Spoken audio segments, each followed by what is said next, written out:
Krishna ma'am. हरे कृष्ण।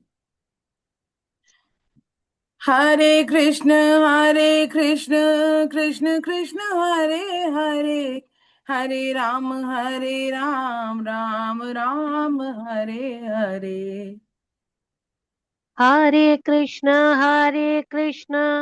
कृष्ण कृष्ण हरे हरे, हरे राम राम राम हरे हरे। हरे कृष्ण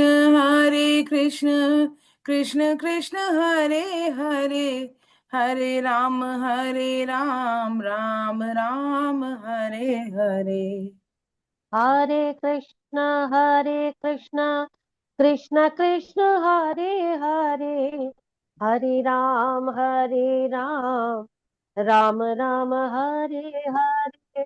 हरि बोल हरि बोल, हरि हरि हरि बोल, हरि बोल हरि बोल, हरि हरि हरि बोल। हरि बोल हरि बोल हरि बोल हरि बोल हरि बोल हरि बोल हरि बोल हरि बोल। हरि बोल हरि बोल, हरि हरि हरि बोल, हरि बोल हरि बोल, हरि हरि हरि बोल। हरि बोल हरि बोल हरि बोल हरि बोल हरि बोल हरि बोल हरि हरि हरि बोल। हरे कृष्ण कृष्ण कृष्ण हरे हरे, हरे राम राम राम हरे हरे। हरे कृष्ण कृष्ण कृष्ण कृष्ण हरे हरे, हरे राम राम राम हरे हरे। हरे कृष्ण कृष्ण कृष्ण हरे हरे, हरे राम राम हरे हरे। हरे कृष्ण कृष्ण कृष्ण कृष्ण हरे हरे, हरे राम राम राम हरे हरे। हरि बोल हरि बोल, हरि हरि हरि बोल, हरि बोल हरि बोल, हरि हरि हरि बोल। हरि बोल हरि बोल हरि हरि हरि बोल हरि बोल हरि बोल हरि हरि हरि बोल। हरे कृष्णा हरे कृष्णा। हरे नहीं है कृष्णा मेरा हरे यह कृष्णा संसार, हरे। नहीं है मेरा ये संसार, ना है ये मेरे लिए, ना है ये मेरे लिए, सभी हैं कृष्ण के, सभी है कृष्ण के, तभी तो प्यारे हैं वे सदा। तभी तो प्यारे वे हैं सदा। मेरे तो हैं कृष्ण केवल, मेरे तो है कृष्ण केवल, दूसरा ना कोई, दूसरा न कोई, जैसा भी हूं उन्हीं का हूँ, जैसा भी हूँ उन्हीं का हूँ, शरण में हूं उनकी सदा। सर शरण में हूँ उनकी सदा।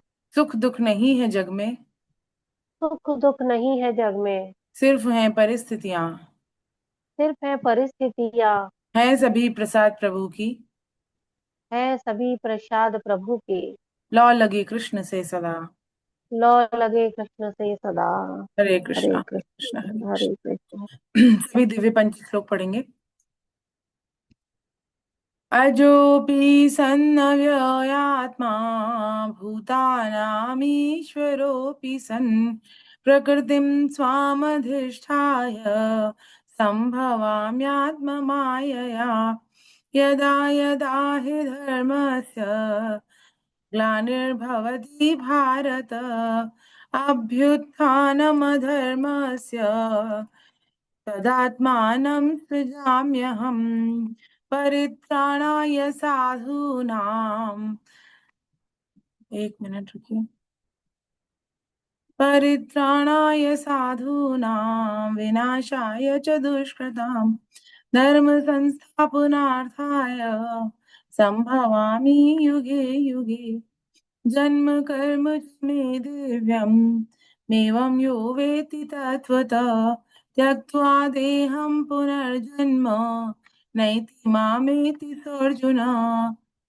वीतरागभयक्रोधा मन्मया मामुपाश्रिता बहवो ज्ञानतपसा पूता मद्भावमागता वसुदेवसुतं देवं कंसचाणूरमर्दनं देवकी परमानन्दं कृष्णं वन्दे जगद्गुरुम्। हरे कृष्णा हरे कृष्णा हरे कृष्णा। आप सभी साधकों के चरणों में मेरा कोटि कोटि वंदन। हरे कृष्णा। हमने पिछली क्लास में 7वां अध्याय पूर्ण किया था, है ना। 7वां अध्याय जो है वह पहला अध्याय है, जो भक्ति योग है उसका, और नाम है 7वें अध्याय का ज्ञान विज्ञान योग। तो जो छठा अध्याय था उसमें भगवान ने अपने मत में श्रद्धावान भक्त को सबसे श्रेष्ठ योगी बताया, जो भगवान में श्रद्धा रखे। क्योंकि अश्रद्धा रख के ही हमारा पतन होता है। हम अश्रद्धा रखते हैं शास्त्र की बातों पर, भगवान की बातों पर, तो निरंतर बार बार बार बार हम अलग अलग योनियों में जन्म लेते रहते हैं। तो भगवान ने किसे बताया कि मेरे 4 भक्त हैं, और उन 4 भक्तों में सर्वश्रेष्ठ कौन सा भक्त है? ज्ञानी भक्त है, जो प्रेम करता है मुझसे। जैसे भगवान अहेतु की कृपा करते हैं, वैसे वो भक्त अहेतु की प्रेम करता है भगवान से, है ना। उसे निरंतर भगवान बताते हैं कि भगवान की ओर चलने वालों में से बहुत थोड़े लोग तो भगवान को यथार्थ रूप से जान पाते हैं, और उनमें से भी जो विरले, नहीं, बहुत थोड़े लोग तो प्रयास करते हैं, है ना। और उसके बाद उनमें से भी कोई कोई विरला ही होता है जो उनको यथार्थ रूप से जान पाता है। तो भगवान अपने यथार्थ रूप को स्पष्ट करने के लिए बताते हैं 8 प्रकार के भेदों वाली प्रकृति। और कौन सी प्रकृति कहलाती है? वो अपरा प्रकृति कहलाती है। और भगवान कहते हैं इससे भिन्न परा प्रकृति है, जो जीव रूपा है, जीव रूप से बनी हुई है। और संपूर्ण प्राणी अपरा और परा के प्रकृति के संयोग से बने हैं। और इसी कारण, और इसके जो इसका कारण है उसको स्पष्ट करने के लिए भगवान श्री कृष्ण कहते हैं कि इस जगत में भगवान के अलावा कुछ नहीं है। सब तत्वों में मूल रूप में परमात्मा ही समाये हुए हैं। लेकिन जो प्रकृति है वो त्रिगुणमयी है, सत है, रज है, तमस है। तो ये तीनों गुणों के कारण मोहित हो जाता है जो प्राणी है वो। और मोहित हो जाने के कारण जीव इन गुणों से अतीत उस अविनाशी परमात्मा को जान ही नहीं पाता। और कहते हैं भगवान की मेरी ये त्रिगुणमयी माया जो है वह इसको पार पाने का केवल और एकमात्र उपाय है क्या? केवल और केवल भगवान की शरण हो जाना।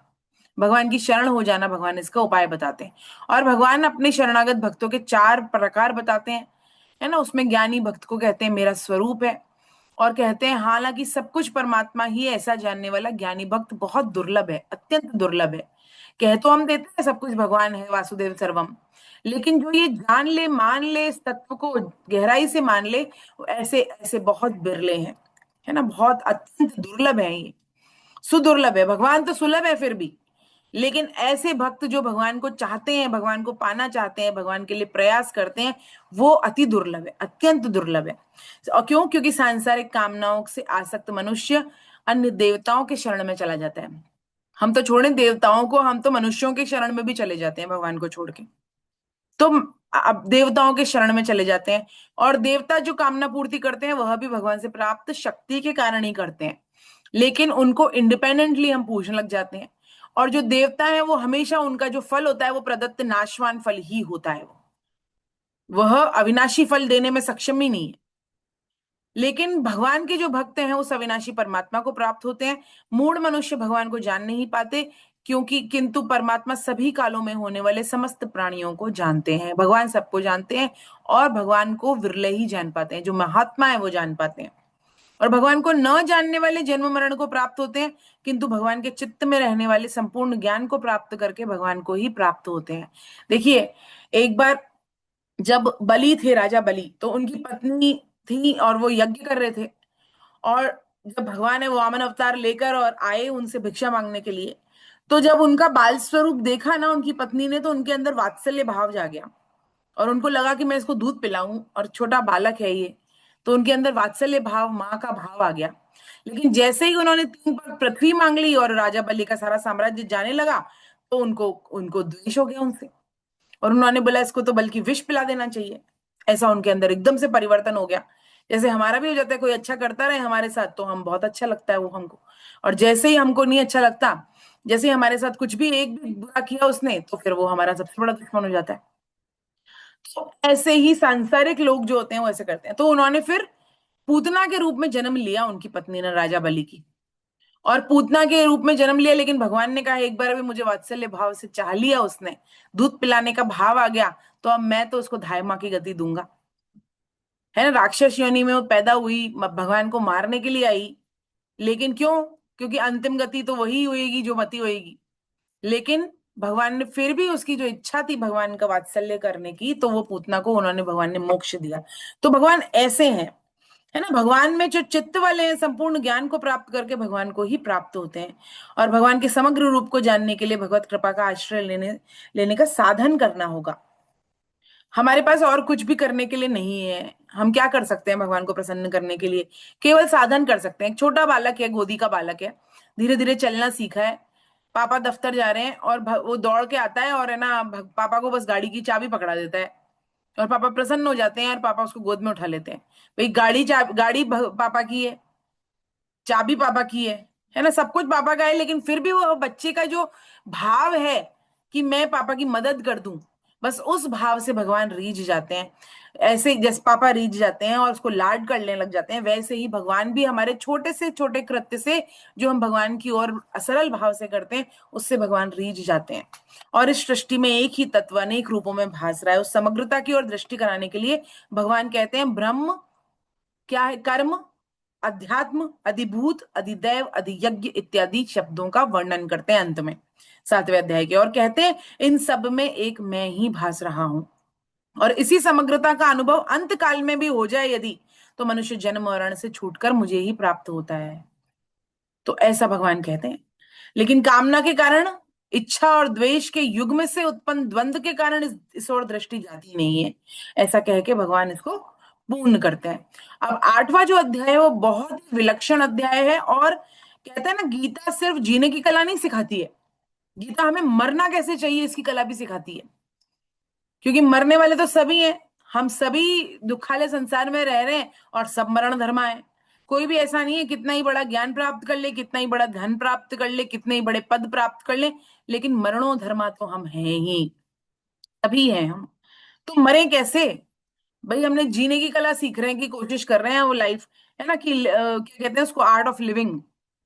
बहुत सारी उसके लिए क्लासेस भी ज्वाइन कर रहे हैं, सब कुछ, मैं उस ऑर्गेनाइजेशन की बात नहीं कर रही हूँ, but by somehow we are learning out of art of living by yoga, by something else, by going to gym or something else, है ना, मेडिटेशन करें, मोटिवेशनल स्पीकर को सुने, इत्यादि इत्यादि, बहुत सारे और बहुत सारे वेज हैं, that we are learning how to live, art of living। लेकिन गीता हमें सिखाती है art of dying, how to die, सबसे इंपॉर्टेंट है। क्योंकि हम सब मरणो धर्म है, तो हम मरे कैसे? क्योंकि हमारा उद्देश्य तो हमने बना लिया, लेकिन भगवान कह रहे हैं अंतकाल में अगर मुझे याद करेगा तो मुझे प्राप्त होगा, और अगर तू किसी और को याद करेगा तो उसे प्राप्त होगा। तो बस यही कला हमको सिखाती है श्रीमद् भगवत गीता, और यही कला हमको सिखाता है 8वां अध्याय, बहुत ही महत्वपूर्ण अध्याय, अक्षर ब्रह्म योग। देखिए, आप सब लोग है ना, जैसे अगर शादी पार्टी में जाना हो, कहीं पे भी जाना हो, रिलेटिव्स के यहाँ जाना हो, तो हम अपने समय को थोड़ा मोल्ड कर देते हैं। लेकिन जहां बात गीता की आती है ना, हम बड़े रिजिड हो जाते हैं कि हम 15 मिनट से भी इधर से उधर नहीं कर सकते। क्यों? क्योंकि हमारा ये टाइम है, वो टाइम है। तो थोड़ा हम फ्लेक्सिबल हो इसके लिए भी, है ना। आज भागवत की क्लास थी, है ना, कोई पर्सनल काम नहीं है अपना, ये गीता का ही रिलेटेड है। तो भागवत की आज एग्जाम थी, तो एग्जाम की वजह से अगर क्लास को आधे घंटे डिले किया गया, और उसके लिए और 15 मिनट हमको रुकना पड़े क्लास में, है ना, 9, 9:30 के बाद में, इतना उसका उसका फस नहीं करना चाहिए हमें। हम लोग बंद करें अपना ये कैमरा और खाएं, आराम से डिनर भी कर सकते हैं हम, जो आपको करना है कर सकते हैं। और 90% लोग तो ऐसे भी कैमरा बंद रखते हैं, है ना। तो ऐसा ऐसा आप कर सकते हैं। तो वंस इन अ वाइल अगर इस तरह का कुछ आता है हमारे सामने, तो थोड़ा सा हम फ्लेक्सिबल हो जाएं, तो दैट वुड बी बेटर। हरे कृष्ण। और आप लोगों के पास तो ये फ्लेक्सिबिलिटी है, you can put off your camera also. मैं तो ये नहीं कर सकती। तो ये है। तो पहला श्लोक पढ़ेंगे। ओम प्रकाश गुप्ता सर, सर का वैसे भी अब सर का एग्जाम हो गया। कैसा हुआ सर आपका एग्जाम? हरे कृष्णा। आज तो पूरा घुमा के दिया पेपर। हाँ, अच्छी तरह से। चलिए बढ़िया बढ़िया, नवम एक तो स्कंद का वैसे ही एग्जाम हो चैप्टर गया। कट। हाँ, नवम कठिन है। अब दशम आने वाला है, अब तो आपकी पूर्ण हो गई ऑलमोस्ट, मतलब दशम तो पूरा सार ही है। हाँ। चलिए सर, हाँ, पहला श्लोक मैं पढ़ेंगे। तो, हाँ जी। किं तद् ब्रह्म किमध्यात्मम् किं कर्म पुरुषोत्तमा अधिभूतं च किं प्रोक्ता मदिदेवं किमुद्यते अधियज्ञ कथं कोत्र देहेऽस्मिन् मधुसूदन प्रयाण काले च कथं जेयोषि नियतात्मभिः। अर्जुन बोले, हे पुरुषोत्तम, वे ब्रह्म क्या है, अध्यात्म क्या है, कर्म क्या है, अधिभूत किसको कहा गया है और अधिदेव किसको कहा जाता है, यहाँ अधियज्ञ कौन है और यह वह इस देह में कैसे है। हे मधुसूदन, वसीभूत अंत्यकरण वाले मनुष्य के द्वारा अंत काल में आप कैसे जानने में आते हैं। हरे कृष्ण। हरे कृष्ण हरे कृष्ण। तो देखिए, 7वें अध्याय के अंत में भगवान ने, कृष्ण ने अपने समग्र रूप का वर्णन करते हुए 6 नए शब्द बोले और कहा कि जो मुझे समग्र रूप को जान लेता है वो अंतकाल में मुझे ही प्राप्त होता है। तो अर्जुन को अब ये नए नए 6 शब्द के बारे में जानने की जिज्ञासा हुई, इसलिए अर्जुन जो है पहले श्लोक में प्रश्न करते हैं और कहते हैं कि अंतकाल में वो युक्ति चित्त आपको किस प्रकार जानते हैं और किस प्रकार किस रूप को जानते हैं आपके, कि अंतकाल में आपको ही प्राप्त हो जाते हैं। तो भगवान 6 प्रश्नों का उत्तर तो शुरू के 2 श्लोकों में दे देते हैं, जो कि अभी सर ने पढ़े। और जो 7वां प्रश्न है उसका उत्तर पूरे विस्तार से पूरे अध्याय में देते हैं भगवान। क्यों? क्योंकि अंतिम जो प्रश्न है ना, यही साधक मात्र के लिए है, जीव मात्र के लिए। और सेम प्रश्न सुखदेव जी ने भी मनुष्य मात्र के लिए करणीय तत्व बताया, परीक्षित महाराज ने पूछा भागवत में। और उन्होंने भी यही कहा कि जो सर्वथा मृत्यु के समीप है ना, उसके लिए क्या कर्तव्य है जिससे उसके जीवन की सिद्धि हो जाए। तो हम सब यदि साधक हैं और हम गहराई से गीता को पकड़ने का प्रयास कर रहे हैं ना, तो हमारे मन में भी ये प्रश्न आना चाहिए कि हम क्या ऐसा करें जिससे हम जीवन की सिद्धि प्राप्त हो जाए, है ना। तो वो पूछते हैं कि क्या करना चाहिए। तो कह रहे हैं कि जीवन के अंत में भगवान का स्मरण करना चाहिए। सुखदेव जी महाराज कहते हैं अंत में नारायण की स्मृति हो जाए तो जीवन सफल हो जाएगा, बस यही सफलता की कुंजी है। और हर कोई सफल होना चाहता है, कोई ऐसा है जो असफल होना चाहता है जीवन में? कोई ऐसा नहीं है जो असफल होना चाहता है। तो सफलता की कुंजी यही है कि अंत समय में भगवान याद आ जाए। तो अर्जुन का प्रश्न है कि वह ब्रह्म क्या है, आध्यात्म क्या है, कर्म क्या है, अधिभूत किसको कहा गया है, अधिदेव किसको कहा जाता है, यहाँ अधियज्ञ कौन है और वह इस देव में कैसे है। और हे मधुसूदन, वशीभूत अंतःकरण वाले मनुष्य के अंत काल में आप कैसे जानने में आते हैं, ये पूछता है अर्जुन। अब तीसरे और चौथे श्लोक को पढ़ेंगे Om Prakash Gupta sir, OP Gupta sir. जी।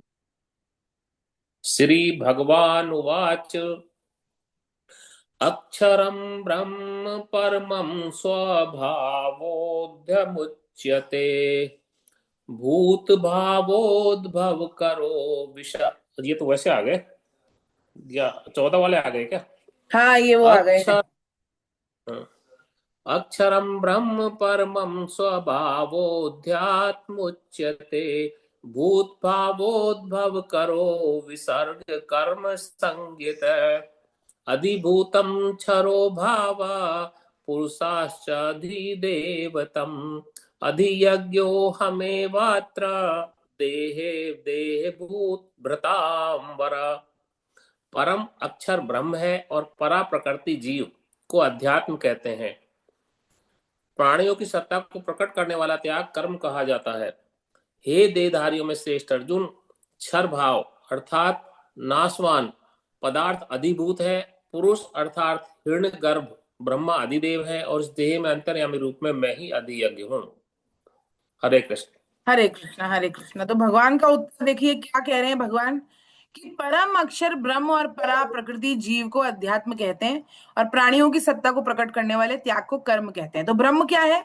परम अक्षर ही ब्रह्म है। ब्रह्म शब्द है प्रणव वेद प्रकृति और व्यापक इत्यादि, इसका अर्थ होता है ब्रह्म, है ना। ब्रह्म मतलब, कहते हैं, कोई किसी ने पूछा कि भगवान सबसे बड़ा, भगवान को कैसे परिभाषित किया जाए, तो भगवान की क्या परिभाषा है भाई?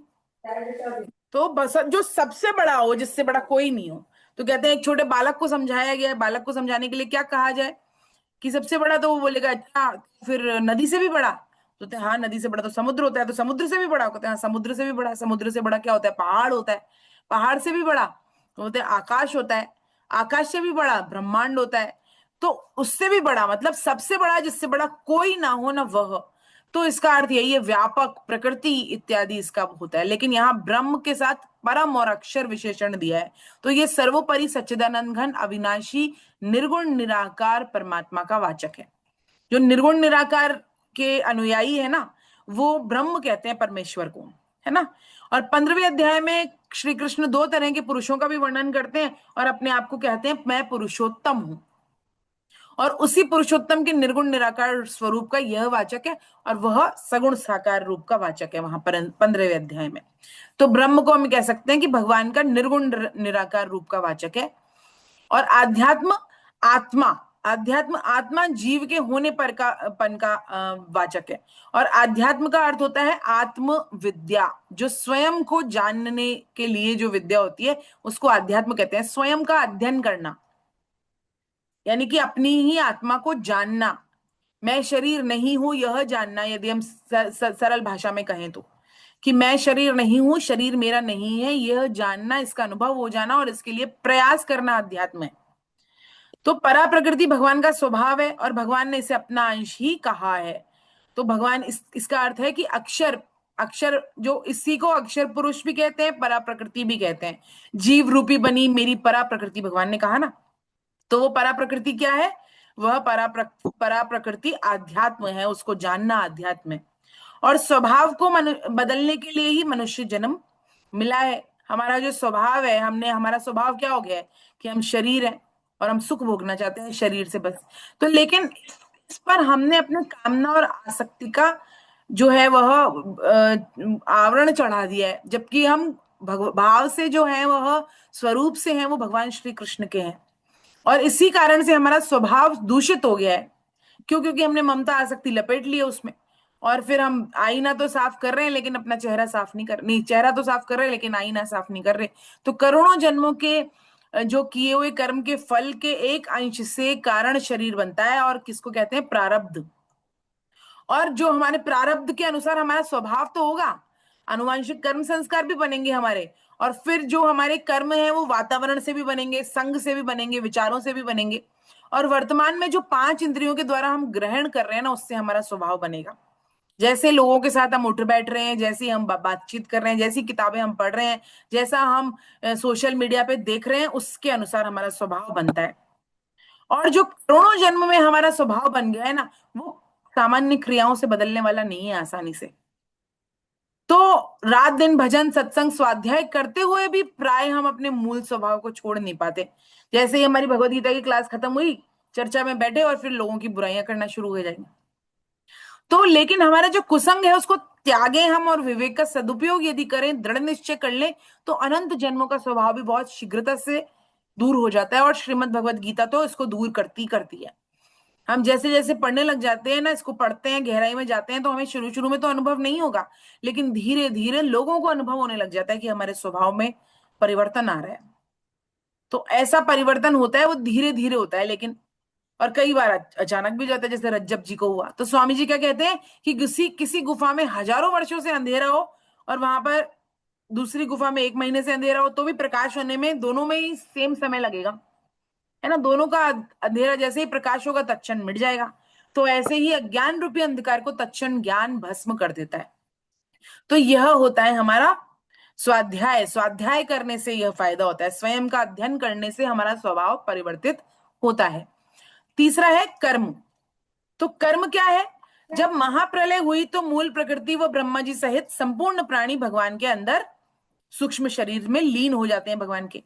और जो यह क्या कहते हैं और निष्क्रिय अवस्था में चले जाते हैं भगवान। जब महाप्रलय होती है, तब प्रलय होती है, तब तो ब्रह्मा जी का 1 वर्ष होता है, 1 दिन होता है। और जब भगवान ब्रह्मा जी के 100 वर्ष पूर्ण हो जाते हैं तो महाप्रलय होती है। और महाप्रलय के समय में सभी प्राणी सूक्ष्म शरीर, कारण शरीर, सारे शरीरों को लेकर और भगवान में लीन हो जाते हैं और निष्क्रिय हो जाते हैं। और महासर्ग जब दोबारा होता है तो शुरुआत में प्रकृति व प्राणियों में स्थिरता को त्यागने के लिए भगवान संकल्प शक्ति से जो है अस्थिरता में आते हैं, और अस्थिरता से कर्म बनते हैं, और कर्म को फिर भगवान सूर्य को कहते हैं, ब्रह्मा जी को कहते हैं। तो ये कर्म परंपरा शुरू हो जाती है, तो इसे ही कर्म कहा गया है या आदि कर्म भी कहा गया है। तो सृष्टि रचना रूप कर्म को त्याग कहने का अर्थ है कि इसमें परम पिता परमात्मा प्रकृति के विशेष क्रियाशील करने के लिए अपनी स्थिरता का त्याग करते हैं, इसलिए कर्तव्य कर्म को त्याग करना भी कहते हैं, है ना। क्योंकि तत्व तो स्थिर है, अचल है, भगवान का तत्व तो स्थिर है, लेकिन स्थिरता का त्याग करते हैं भगवान और अनंत ब्रह्मांड की रचना करते हैं, और जीवों के विभिन्न शुभाशुभ कर्मों की रचना भी भगवान करते हैं, और वहीं से कर्मों की रचना प्रारंभ होती है। और फिर कह रहे हैं अधिभूत। अधिभूत तो हमने बात की थी नाशवान प्रकृति, जो भी नाश होती है वह भूत है। तो हम सब भूत हैं, क्यों, हमारा नाश होने वाला है। तो अधिभूत प्रकृति कौन है? यदि हम अपने आप को शरीर मानते हैं तो हम अधिभूत हैं, नाशवान प्रकृति। यदि हम अपने आप को आत्मा मानते हैं तो हम अधिभूत नहीं है। तो अधिभूत कौन है? नाशवान प्रकृति, शर, जो शर होने वाली है, जिसका क्षय होगा वो सब। और अधिदेव कौन है? अविनाशी पुरुष अक्षर को कहते हैं अधिदेव, है ना। और मतलब सभी देवी देवता ब्रह्मा जी समेत अधिदेव हैं। अधियज्ञ कौन है? अधियज्ञ भगवान विष्णु स्वयं है, अंतर्यामी रूप में सबके हृदय में बैठकर सबको कर्मों की प्रेरणा दे रहे हैं। या अर्जुन को भगवान देहधारियों में श्रेष्ठ कहते हैं, देहभृतांबर कह रहे हैं भगवान, क्योंकि अर्जुन को ही ये जिज्ञासा हुई कि अंतकाल में आप कैसे जानने में आते हैं।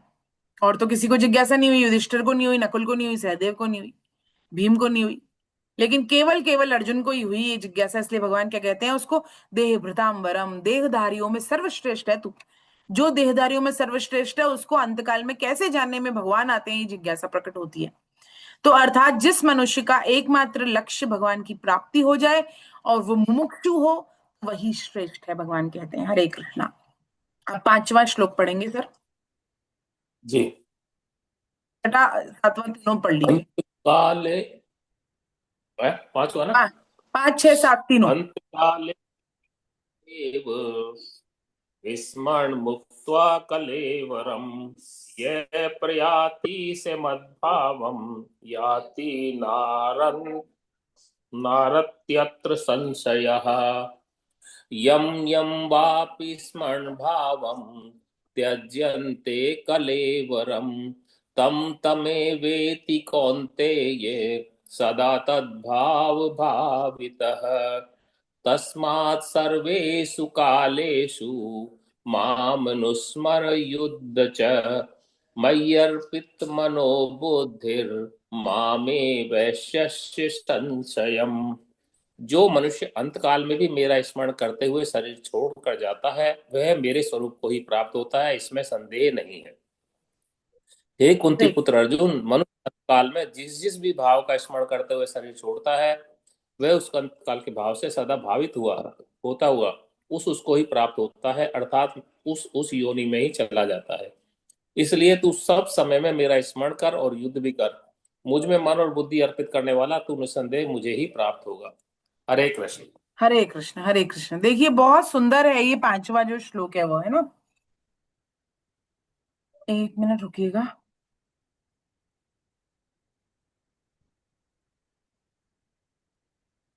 हाँ, 5वां जो श्लोक है उसमें भगवान क्या कह रहे हैं? अंतकाले च मामेव मामनुस्मरण, नहीं, स्मरण मुक्त्वा कलेवरम।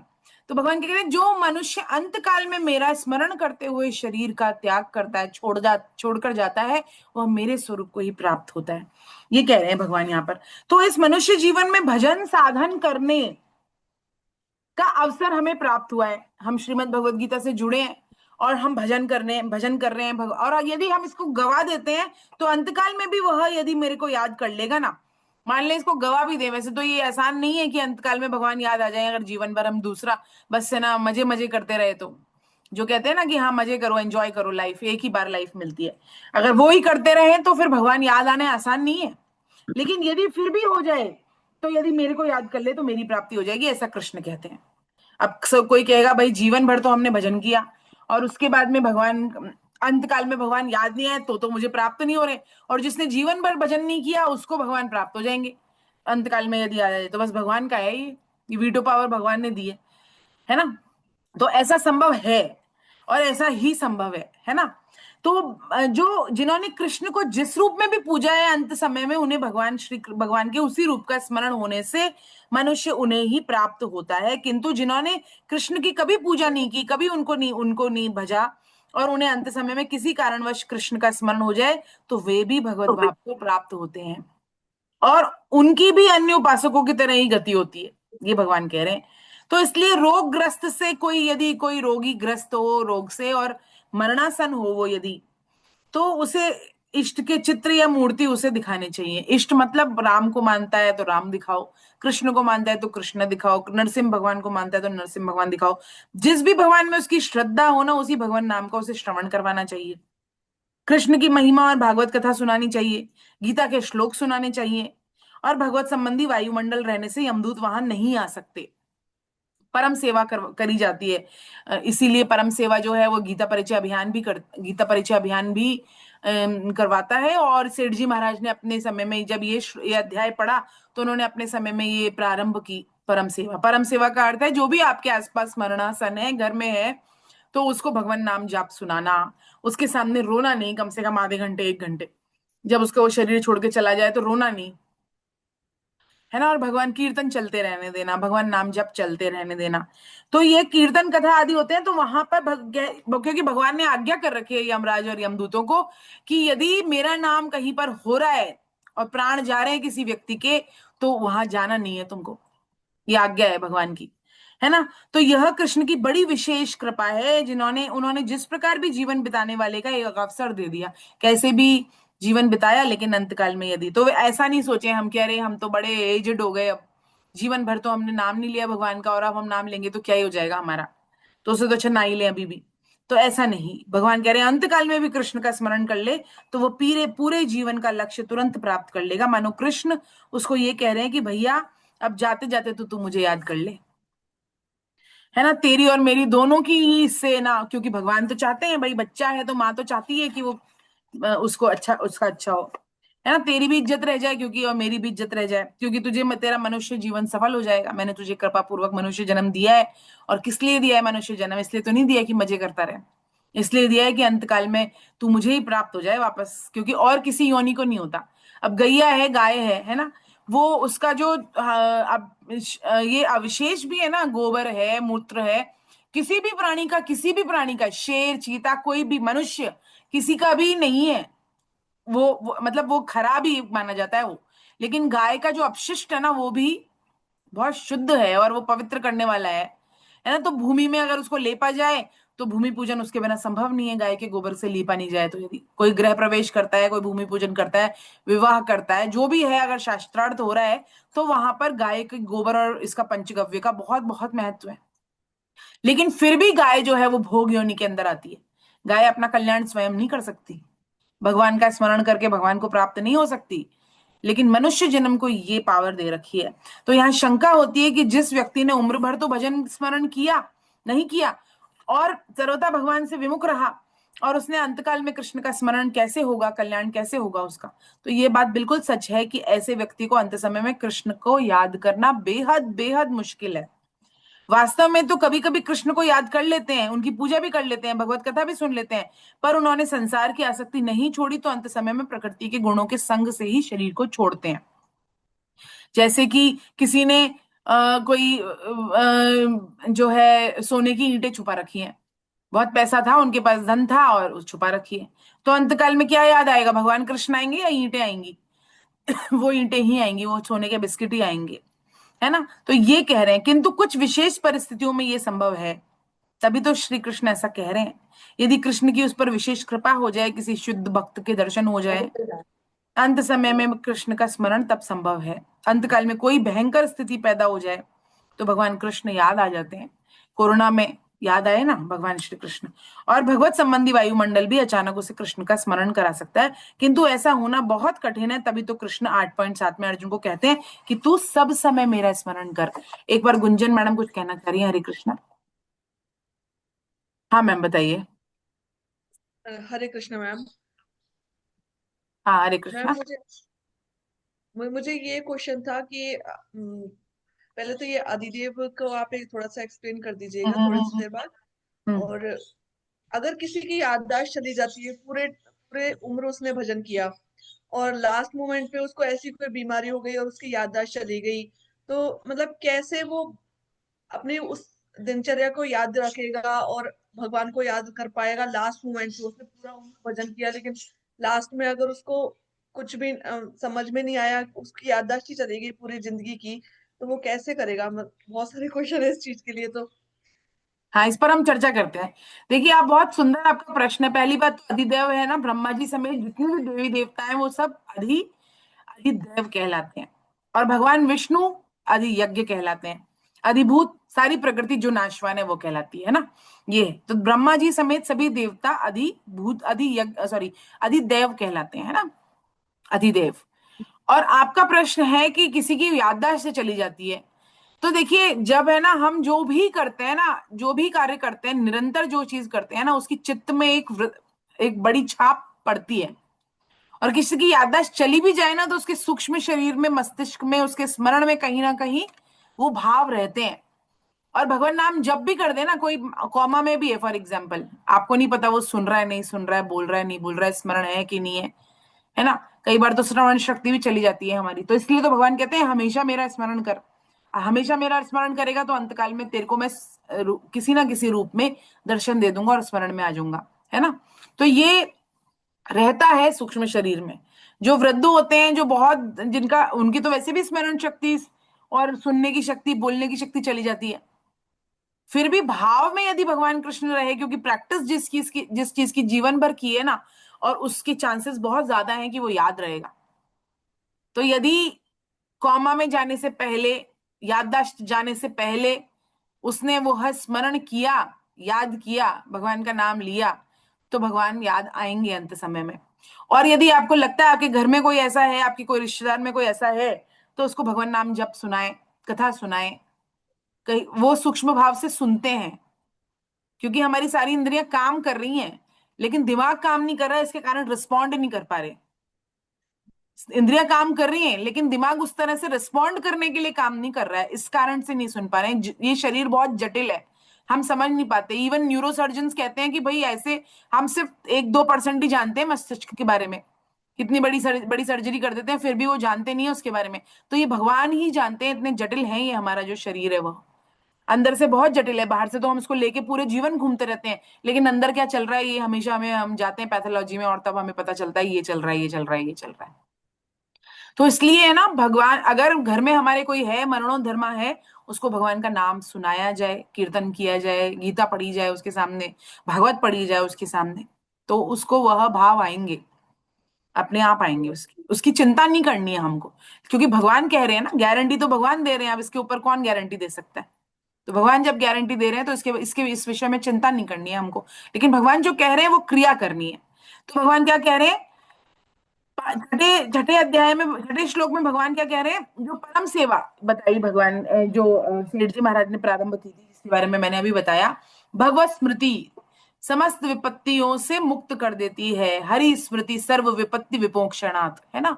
सभी विपत्तियों से मुक्त कर देती है वो, ये भगवान का वचन है। इसलिए परम श्रद्धेय सेठ जी महाराज ने, जो व्यक्ति मरण मृत्यु की कगार पे है, बहुत ज्यादा बीमार है, मरने वाला है, उसको भगवान का नाम सुनाने के लिए संकीर्तन एवं गीता रामायण पाठन पाठन की पद्धति शुरू की थी, और जिसको परम सेवा के नाम से जानते हैं। तो हमारे यहाँ भी बहुत सारे साधक ऐसे हैं जो सेवा देते हैं। ये वहां जाते हैं, पानी भी नहीं पीते, कोई कुछ भी नहीं लेते, वहां वहां का जल भी नहीं लेते। क्यों? क्योंकि वहां परेशान करने थोड़ी जा रहे हैं, कोई अगर मरणोधर्मा है तो उसको। लेकिन उस वहां पर बैठकर अपनी बारी बारी अनुसार श्रद्धा भाव से भगवान का नाम सुनाते हैं, और कहते हैं एक भी परम सेवा यदि पूरी हो गई ना, यानी कि उसने मृत्यु शरीर छोड़ दिया और उस समय हम कीर्तन कर रहे थे, तो हमारी तो लॉटरी लग गई, भगवान के हमारा खाता तो लिख गया, ऐसे कहते हैं। तो मन बुद्धि प्राण हमारे नहीं है, जिसके हैं उसको समर्पित कर दिया जाए। फिर उसके टूटने बिगड़ने की चिंता वह करे, वो जाने। एक बार इंश्योरेंस हो गया, अब हमारी चिंता नहीं है। हमें तो बीमा की किस्त देनी है, और किस्त क्या है? भगवत स्मृति, वह भी नित्य। इसीलिए कहा जाता है 4 माला नित्य करें। अब तो हम 8 माला के आ गए, क्योंकि एक एग्जाम हो चुका है। एक एग्जाम हो चुका है इसलिए हमको 8 माला करनी है। तो जहां आपका मन है, जहां आपकी चेतना है, आप वहीं हैं। हम फिजिकली कहीं पर भी हो लेकिन हमारा मन नहीं लग रहा है ना अगर वहां पर, तो फिर हम वहां नहीं है, है ना। लेकिन यदि हम कहीं पर हैं और हमारा मन कहीं और है तो हम वहां हैं, इसका मतलब। तो मन भगवान की स्मृति में लगा रहे तो आप जहां हैं वहीं वृंदावन है। कई लोग हैं वृद्धावस्था में नहीं जा पाते, तीर्थ यात्रा नहीं कर पाते, वृंदावन नहीं जा पाते, चार धाम नहीं जा पाते, लेकिन भगवान का बहुत मन है, भगवान खिंचता है मन कि काश मैं जा पाता, काश मेरा शरीर चल रहा होता तो मैं जा पाता। और मन में भगवान को मिलने का भाव रहता है कि भगवान वहीं है बस। भगवान तो सब जगह है ना। तो भक्ति सरल है, सहज है, कलयुग में भक्ति ही सार है, और ये युग धर्म है। लेकिन भक्ति में अहम नहीं चलता। हम सोचे कि हम मैं रूपी टीले पर सवार हो जाएंगे और ईश्वर रूपी कृष्ण जो रूपी कृपा है वह बहकर हमारे ऊपर आएगी, ऐसा नहीं होगा, है ना। तो इसलिए सरलता और दीनता भक्ति में बहुत बहुत आवश्यक है। और भगवान कह रहे हैं कि यम यम वापि स्मरण भाव त्यजयन्ते कलेवरम। और भगवान कह रहे हैं, हे कुंती पुत्र अर्जुन, मनुष्य का अंत काल में जिस जिस भाव का भी, ये नहीं कह रहे कि सिर्फ मेरे भाव का स्मरण करेगा तो मुझे प्राप्त होगा, कह रहे जिस जिस भाव का स्मरण करेगा ना उस भाव को वह प्राप्त होगा। कह रहे हैं उस समय अंतकाल के भाव से भावित होगा। अब कुत्ते के स्मरण कर लिया तो कई लोग बहुत ज्यादा, डोंट माइंड, लेकिन अगर बहुत ज्यादा आजकल जो पेट पालते हैं उनको बहुत ज्यादा कुत्ते से प्रेम है, सुबह काट के कुत्ते उठा रहा है उनको, रात को सोने से पहले कुत्ता ही गले लग रहा है। अब कहते हैं जीव है, जीव है, गौ सेवा तो करेंगे नहीं लेकिन कुत्ते की सेवा बहुत करेंगे। अब जीव की सेवा करने में कोई बुराई नहीं है, लेकिन जीव की सेवा शास्त्रों के अनुसार होनी चाहिए। उसमें शास्त्रों में बिल्कुल गलत ये लिखा है कि हम जो है उसको बेड पे नहीं बिठाएं, बाहर बांधा जाए उसको। गाय को भी बेड पे नहीं बिठाना है, गाय को भी बाहर बांधना है। लेकिन उसके अनुसार, शास्त्रों के अनुसार यदि हम करेंगे तो हमारा उद्धार संभव है। और नहीं करेंगे शास्त्र की तो फिर अंतकाल में फिर वही याद आएगा, जैसे कि जड़ भरत को याद आया था, जड़ भरत को हिरण याद आया था, वैसे ही अंतकाल में जो है वो कुत्ता कुत्ता याद आएगा तो कुत्ते की योनि में ही जाएंगे, है ना। तो कह रहे हैं कि जो जिसका चिंतन करता है वो उसकी सत्ता पाता है, जैसी मति है वैसी ही गति है। दत्तात्रेय जी अपने 24 गुरुओं के बारे में बताते हैं। राजा यदु से कहते हैं कि राजन, मैंने भृंगी, जो भृंगी एक ये होता है कीड़ा, उससे शिक्षा ग्रहण की है कि यदि प्राणी स्नेह से, द्वेष से अथवा भय से अपने मन एकाग्र रूप से किसी में लगा दे तो वह उसी वस्तु का स्वरूप वह प्राप्त हो जाता है। जैसे तो भृंगी होता है ना, वह एक कीड़े को ले जाकर दीवार पर अपने रहने की जगह बंद कर देता है, दूसरे कीड़े को। उसका कीड़ा नहीं होता, उसका बच्चा नहीं होता वो। और कीड़ा भय से किसका चिंतन करता है? जो उसको लेकर आया उसका ही चिंतन करता है। तो उसी का चिंतन करते करते पहले शरीर का त्याग किए बिना ही उसी शरीर से भृंगी के जैसा ही दिखने लग जाता है, वैसा की वैसा ही हो जाता है वो। तो बस वही है, मतलब दूसरा कीड़ा भृंगी जैसा हो जाता है चिंतन करने से। तो फिर इस मनुष्य शरीर में स्मरण मात्र से भगवान को प्राप्त कर लेंगे, इसमें कौन सा आश्चर्य है। इसलिए मनुष्य एक परमात्मा के अलावा अन्य किसी का चिंतन करना नहीं चाहिए, श्रीमद् भागवतम में लिखा है। और यदि हमारी आसक्ति घर परिवार धन इत्यादि में होगी तो अंतकाल में उसी का स्मरण होने की अधिक संभावना है, बिल्कुल है। कई बार जो एकाकीपन या अन्य कारणों से हम जानवर कुत्ता वगैरह पाल लेते हैं, तो कुत्ता अपने स्वामी के प्रति वफादार होता है, ये बात सही है। लेकिन अंत समय में कुत्ते का यदि चिंतन हो तो अगली योनि कुत्ते की ही प्राप्त होगी। अब कह रहे हैं कि कर्म सिद्धांत तो अपनी जगह पर है और भगवत कृपा अपनी जगह पर है। तो कर्म सिद्धांत है भाई, जो जो हम करेंगे वैसा वैसा हमारे साथ होगा। लेकिन चांसेस बहुत, मतलब ऐसे एक्सेप्शंस हैं जहां पर अंतकाल में भगवान याद आ जाएं, अगर पूरे जीवन नहीं किया है तब भी, और फिर भी उनको प्राप्त हो जाएंगे, भगवान को प्राप्त हो जाएंगे। स्वामी जी कहते हैं कि जैसे मान लेते हैं कि कोई किसी ने अंतकाल में अच्छा, सब पूरे जीवन अच्छा अच्छा काम किया, भगवान का स्मरण किया, अंत समय में जो है वह कुत्ते का चिंतन हो गया उसको, तो कुत्ते की योनि मिलेगी। लेकिन प्रारब्ध कैसा होगा? सुखभोग कर्मों के अनुसार होंगे। पुण्य कर्म किए थे उसने तो कुत्ते की योनि में भी सुख सुविधाएं मिलेंगी, जो कि आदमी को उपलब्ध नहीं है। भाई ऑडी गाड़ी में कुत्ता घूम रहा है तो वो लग्जरी तो है ही, उसके पास एसी में बैठ रहा है, खा रहा है बढ़िया से बढ़िया, मालिक के साथ रह रहा है सब, मतलब जो बेचारे मनुष्य को नहीं है प्राप्त लेकिन उसको प्राप्त है, लेकिन योनि तो उसकी कुत्ते की रहेगी। तो अंतमति सो गति ऐसे कहते हैं। और इससे स्पष्ट होता है कि यदि भगवान से किसी भी तरह का संबंध बना लिया जाए काम से, क्रोध से, वैर से, तो भगवान की प्राप्ति होगी, इसमें कोई संदेह नहीं है। तो ये भगवान कहते हैं। और भगवान क्या कहते हैं, इसलिए हमें प्रेमानंद जी महाराज तो कहते हैं हर जगह राधा लिख लो, हर जगह कृष्ण की फोटो लगा लो, जिससे आते जाते दिखते रहे भगवान, तो हमारे स्मृति में आ जाएगी वो चीज। जैसे कि हम बार बार किसी की फोटो देखें तो वो स्मृति से जाता नहीं है। किसी को भूलना हो तो सबसे पहले उसकी फोटोज को फाड़ के फेंको, उसके नाम को याद मत करो, तो उसको भूल सकेंगे।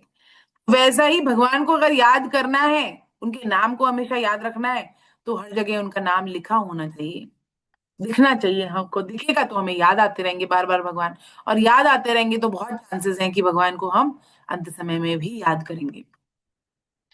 तो बस यही बात है। कह रहे हैं कि रावण मामा मरीच को कपट मृग बनने का प्रस्ताव देता है। तब मरीच कहता है कि जब से मुझे भगवान श्री राम ने सिर्फ बाण से 100 योजन दूर फेंक दिया था ना, तब से मेरी दशा दशा कैसी हो गई है, भृंगी के कीड़े जैसी हो गई है। अब मैं जहां जाता हूँ ना, भगवान श्री कृष्ण और श्री राम और लक्ष्मण दोनों भाई मुझे दिखाई देते हैं। भई मम कीट भृंग की नाई, जहां तहां मैं देखूं दो भाई। तो उनको हमेशा बस वो दो भाई याद आते हैं, बार बार कृष्ण, बार बार राम और लक्ष्मण दिखाई देते हैं। तो ऐसा, अब इस छूट का लाभ उठाने के लिए क्या कैसा करें, कैसा किया जाए, अंतकाल में भगवत स्मरण कैसा हो, कैसे हो, उसके बारे में भगवान उपाय बताते हैं।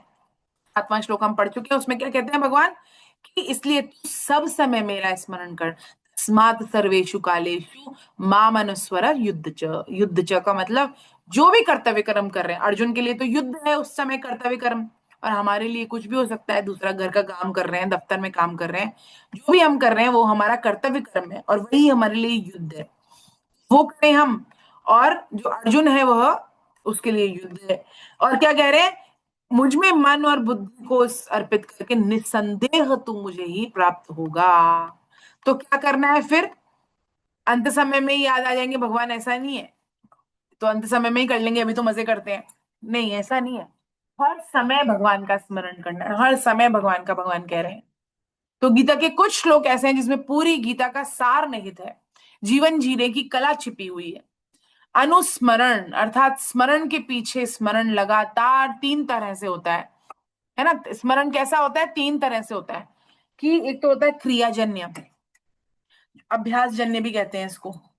क्रियाजन्य स्मरण कैसा होता है कि जैसे कि क्या कहते हैं, घड़ा लेके कोई स्त्री चल रही है, और घड़ा लेके वो स्त्री चल रही है, तो उसकी आदत पड़ गई है, वो बच्चे को गोदी में उठा लेती है, बात भी करते हुए चलती है, क्योंकि रोज वही क्रिया कर रही है ना, तो क्रियाजन्य स्मरण हो गया ये। तो क्रिया कैसे करें फिर हम भगवान का स्मरण रहे, कि हम माला करें, कीर्तन करें, भगवान नाम जप करें, भगवान का पाठ करें, है ना, इस तरह भागवत पढ़ें, गीता पढ़ें, नियमित रूप से पढ़ें, तो क्रियाजन्य हो जाएगा। तो क्रियाजन्य हो जाएगा तो याद होगा। जैसे कि डिस्टरबेंस हो रहा है क्या मेरे वीडियो में, अब सही है, अच्छा अच्छा ठीक है। तो कह रहे हैं कि क्रियाजन्य स्मरण, तो हम ये सारी क्रियाएं ऐसी करें जिससे भगवान रिलेटेड हो, जिसमें, तो हमें फिर क्रियाजन्य स्मरण हो जाएगा, तो आसान हो जाएगा वो करना। जैसे कि हम दिव्य पंच श्लोक रोज पढ़ते हैं, तो अब याद हो गए वो दिव्य पंच श्लोक, अब उसके लिए क्या करना है, क्रिया की ना हमने निरंतर, तभी तो हमको याद हो वो। तो बस वैसे ही। और संबंध जन्य स्मरण, हम किसी से संबंध को दृढ़ता से स्वीकार कर लेते हैं, जैसे कि मैं इसका पति हूं, मैं इसकी पत्नी हूं, मैं भगवान का हूं, तो ये क्या है, स्मरण है, संबंध जुड़ गया। तो क्रियाजन्य स्मरण से श्रेष्ठ है ये संबंध जन्य स्मरण, इसमें माला भी नहीं जपनी हमको, और याद भी रहेगा, संबंध हो गया क्योंकि उसके साथ, तो अधिक समय तक बना रहता है संबंध जन्य स्मरण। और एक होता है बोधजन्य स्मरण। बोधजन्य कैसे, जैसे कभी कभी हमें कोई ये शंका थोड़ी होती है हमारा अस्तित्व है कि नहीं है, हम है कि नहीं है, नहीं होती, कि मेरा नाम यही है कि नहीं है, कुछ और तो नहीं है, बोधजन्य। तो जैसा अटल विश्वास हमें अपनी सत्ता पर हो, वैसा ही अटल विश्वास हमें भगवान के होने पर हो, भगवान के वचनों पर हो, भगवत गीता में जो भगवान ने कहा है वह हो जाए, तो बोधजन्य, कि मैं केवल भगवान का, उसे स्वामी जी का जो नारा है ना, हे नाथ हे मेरे नाथ, मैं केवल आपका हूं, आप ही केवल मेरे हैं, आप कृपा करें, मैं आपकी शरण में हूं, मैं आपको भूलूं नहीं। तो ये जो है वह कौन सा है, बोधजन्य स्मरण, कि ये इसमें संबंध भी नहीं, बोध हो गया हमको, अंदर से हो गया, जैसे मैं हूं, मेरा नाम ये है, तो ये कौन सा हो गया? बोधजन्य। बोध बोध में ही आ गया हमारे। जैसे हमारे एक दांत में दर्द है, सारे कार्य करते रहे हम, लेकिन मन का एक हिस्सा जो है वो दर्द में लगा रहेगा। भाई जी कहते हैं कि एक हाथ से स्मरण रूपी चरण कमल पकड़े रहो और दूसरे हाथ से संसार का काम करते रहो, और जब संसार का काम खत्म हो जाए तो दोनों हाथों से चरण कमल पकड़ लें। तो बस ये है बोधजन्य। सुमिरन ऐसा कीजिए दूजा लखे न कोय, ओठ न फरकत देखिए प्रेम राखिए गोय। हाथ काम मुख राम है, हृदय सांची प्रीत, दरिया गृहस्थी साधु की याही उत्तम रीत। अब कोई पूछे हमसे कि हम कौन है, तो हम कहेंगे, एक बार क्या होता है कि एक संत होते हैं और उनकी कथा चल रही होती है ना। और वहां पर एक बच्चा होता है, बहुत शोर मचा रहा होता है वो बच्चा। तो वो बहुत शोर मचाता है, तो उसको वो जो संत होते हैं वो बहुत जोर से फटकार देते हैं कि भाई कौन है ये बच्चा, किसका बच्चा है ये? तो डर जाता है वो बच्चा, चुप हो जाता है, देखता रहता है बार बार। पिताजी भी बैठे होते हैं उसके वहीं पर, पिताजी कुछ नहीं कहते, पिताजी चुप रहते हैं। फिर जब वो कथा पूरी होती है तो उस बच्चे का हाथ पकड़ लेते हैं वो जो संत होते हैं वो। अब वो जो उनके जो पिताजी होते हैं वो पिताजी कहते हैं कि भाई ये क्या है, आपने पहले तो उसको डांट दिया, डर गया बेचारा बच्चा, और उसके बाद में अब आप उसका हाथ पकड़ लिया आपने और ये रोने लग गया। वो रोने लग जाता है क्योंकि डर तो पहले ही गया होता है वो कि ये तो, और सुना भी है भाई बाबा जी झोली में डाल के ले जाते हैं, बचपन से सुन रहा होता है वो, तो डर जाता है वो कि। तो उसके बाद उसके पिताजी कहते हैं भाई आप, तो कहते हैं कि ये किसका बच्चा है? तो फिर वो कहता है कि भाई आपका ही बच्चा है, ऐसे मतलब हम कह देते हैं ना जनरली कि भाई आपका ही है, भगवान का है या तो आपका है, ऐसे कह देते हैं। तो भाई ये नहीं, ऐसा नहीं कि हम, फिर वो कहते हैं ठीक है अगर ये मेरा है तो अब मैं ही ले जाऊंगा इसको, भाई ये अब ये आप जाइए, आप मेरे पास ही रहेगा, ये आपने तो कहा आपका बच्चा है, अभी मेरा बच्चा है तो ये आपके पास क्या करेगा, मेरे पास ही रहेगा। तो बोलते हैं, नहीं नहीं, ऐसा तो कहा जाता है ना, भगवान का है आपका है ऐसा कहा जाता है, लेकिन ये असल में तो मेरा है। तो बोलता है ये उल्टी चीज है कि हम भाई दुनिया के व्यवहार में तो हम यही कहेंगे कि मेरा नाम ये है, मेरा पद ये है, लेकिन अंदर से ये नहीं मानना है हमको। अंदर से हमको ये नहीं मानना है कि मेरा नाम ये है, मेरा ये पद है। मैं केवल भगवान का हूं और केवल भगवान ही मेरे अपने हैं। संसार में तो मुझे सिर्फ ये व्यवहार के लिए अपना नाम और अपना पद वगैरह बताना है, लेकिन अंदर से मुझे ये मानना है। तो जो इस व्यक्ति ने किया, कहा तो सही कि बेटा आपका है, लेकिन माना नहीं उसको अंदर से। और जबकि कहे तो नहीं लेकिन मान ले अंदर से कि हाँ ये भगवान का ही है। ये है सच्ची रीत, और ये है बोधजन्य स्मरण, है ना, बोधजन्य। हमें बोध रहे, निरंतर बोध रहे इस चीज का। भूले नहीं हम ये बात कि हम संसार के नहीं हैं, हम केवल भगवान के हैं और भगवान ही केवल अपने हैं। और व्यवहार में हमें करना होगा, बहुत सारे काम करने होंगे व्यवहार में, डांट भी लगानी होगी किसी को, डांट भी खानी होगी किसी की, रुपए भी कमाने होंगे, बेटे बेटे की शादी भी, विवाह भी करना होगा, सब करना होगा, जो जिम्मेदारी है हमारी वो सब करना निष्काम भाव से। लेकिन मन में ये बोध रहना चाहिए कि मैं इस संसार का नहीं हूं। ये जो मुझे साधन दिया गया है, ये मुझे सामग्री दी गई है, शरीर समेत, शरीर भी सामग्री है भगवान ने जो दी है, इस समय जो मुझे सामग्री दी गई है वो मुझे यहाँ सेवा में लगानी है और अपने कर्तव्यों का निर्वहन करने के लिए लगानी है। अब कह रहे हैं कि क्या ये संभव है कि मन बुद्धि भगवान में अर्पित कर दिए जाएं और फिर जीवन रूपी युद्ध लड़ा भी जाए? यदि हम लगातार भगवान का ही स्मरण चिंतन करते रहेंगे, लगातार भगवान नाम जप ही करते रहेंगे, तो फिर संसार का काम कब करेंगे हम? आ सकता है ये, है ना प्रश्न, और प्राय आता ही है। तो ये संभव है, लेकिन कृष्ण पूरी गीता में ये बात कहते हैं, जिसको हम पूरा कर सकते हैं वही पालन कर सकते हैं, वही भगवान कृष्ण कहते हैं। ऐसा कुछ भी भगवान नहीं कहते जो हम कर नहीं सकते। भगवान ऐसी कोई सुपरफिशियल बात नहीं कह रहे जो हम कर नहीं सकते, हम बिल्कुल वो सब कर सकते हैं जो भगवान यहाँ कह रहे हैं।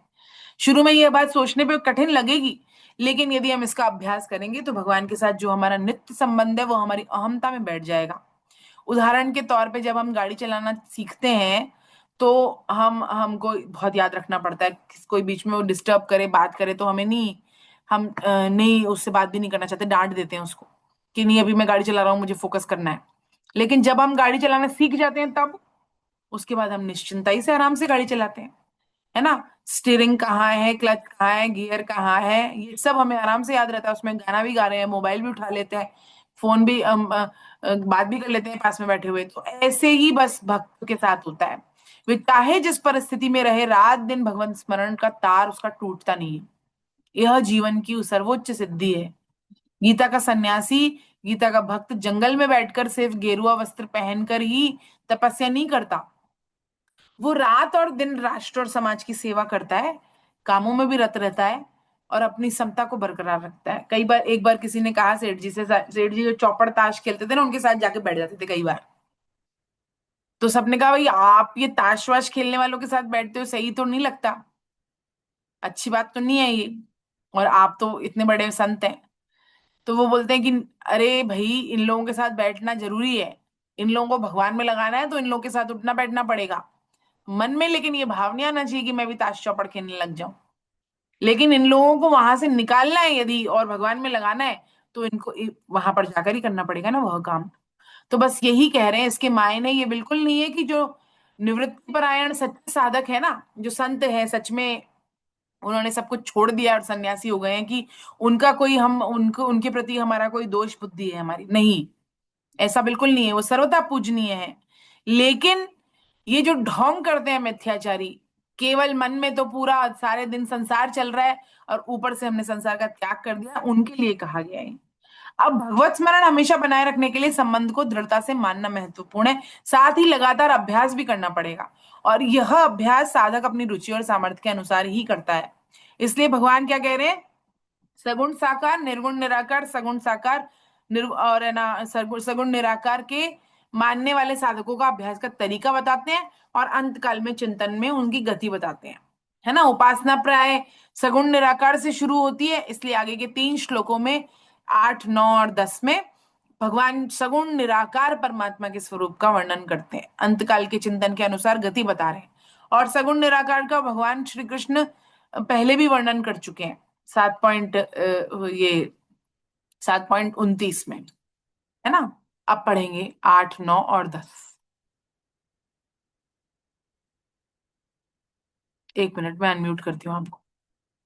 कोई और भी पढ़ना चाह रहे हैं क्या? सविता मैम पढ़ेंगे आप?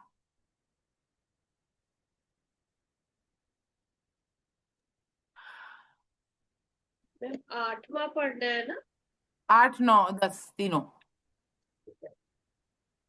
अभ्यास योग युक्तेन चेतसा नान्यगामिना परमं पुरुषं दिव्यं याति पार्थानुचिन्तयन् कविं पुराणमनुशासितार् मनोरणीया समनुरमणेद सर्वस्य दातार मचिन्तये रूप मादित्यवर्णं तमसा परस्तात् प्रयाणकाले मनसा चलेन् भगत्या युक्तो योग बलेन च। ये वो है, इसको अलग तरीके से पढ़ा जाएगा ये ना।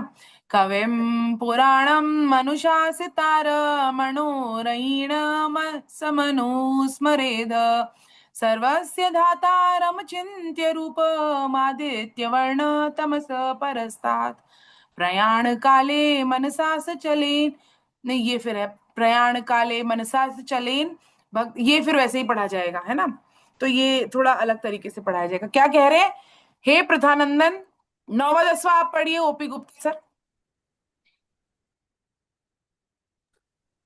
कवीं पुराणमनुशासितारा मनोरणीयं मनुस्मरेदय सर्वस्य धातारमचिन्त्य रूप मादित्यवर्णतं स परस्तात् आदित्य वर्णम तमस परस्तात् प्रयाण काले मनसा चलेन भक्त्या युक्तो योग बलेन चैव भूगोर्मध्ये प्राणमावेश्य सम्यक् सैतं परम पुरुषमुपेति दिव्यम्।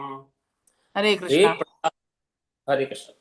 हे प्रधानंदन, अभ्यास योग से युक्त और अन्य का चिंतन न करने वाले से परम दिव्य पुरुष का चिंतन करता हुआ शरीर छोड़ने वाला मनुष्य उसी को प्राप्त होता है, जो सर्वज्ञ, अनादि, सब पर शासन करने वाला, सूक्ष्म से अत्यंत सूक्ष्म, सबका धारण पोषण करने वाला, अज्ञान से अत्यंत परे, सूर्य की तरह प्रकाश स्वरूप, अर्थात ज्ञान रूप से ऐसे अचिंत रूप का चिंतन करता है, वह भक्ति युक्त मनुष्य अंतकाल में अचल मन से योग बल द्वारा भ्रकुटी के मध्य में प्राणों को अच्छी तरह प्रविष्ट कर कर शरीर छोड़ने पर परम दिव्य पुरुषोत्तम को ही, पुरुष को ही प्राप्त होता है।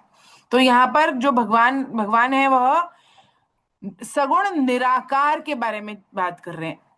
क्या कह रहे हैं? अभ्यास योग। अभ्यास योग क्या? निरंतर अभ्यास करने वाला और अन्य का चिंतन न करने वाला, मतलब भगवान के अतिरिक्त किसी और का चिंतन न करने से परम दिव्य पुरुषोत्तम। किसका चिंतन करे फिर? किसी अन्य का चिंतन ना करे, तो भगवान श्री कृष्ण का ही चिंतन करे, मतलब भगवान श्री कृष्ण के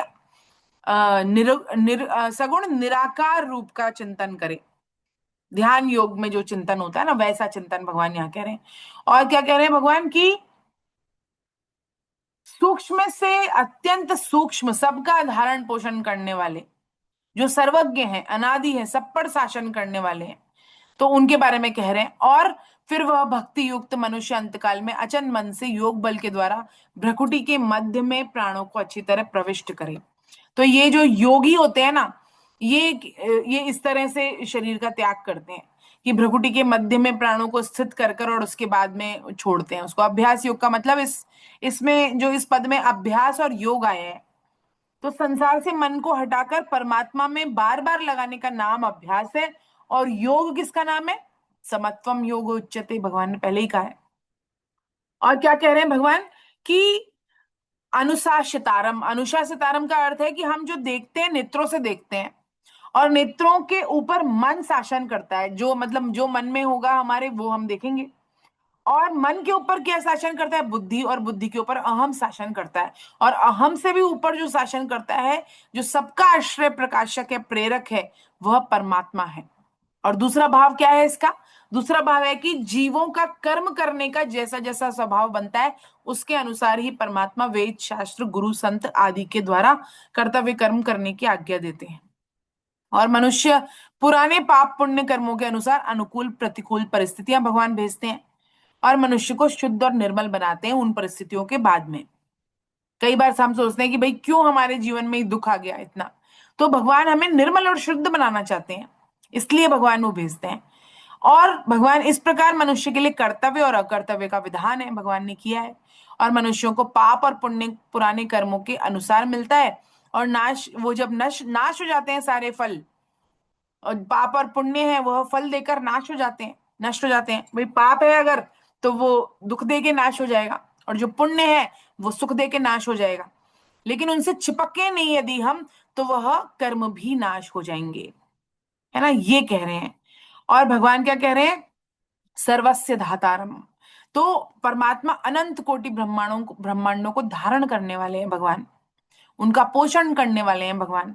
और सभी को परमात्मा से ही सत्ता और स्फूर्ति मिलती है, अतः वे सबका धारण पोषण करने वाले हैं, भगवान ऐसे कह रहे हैं।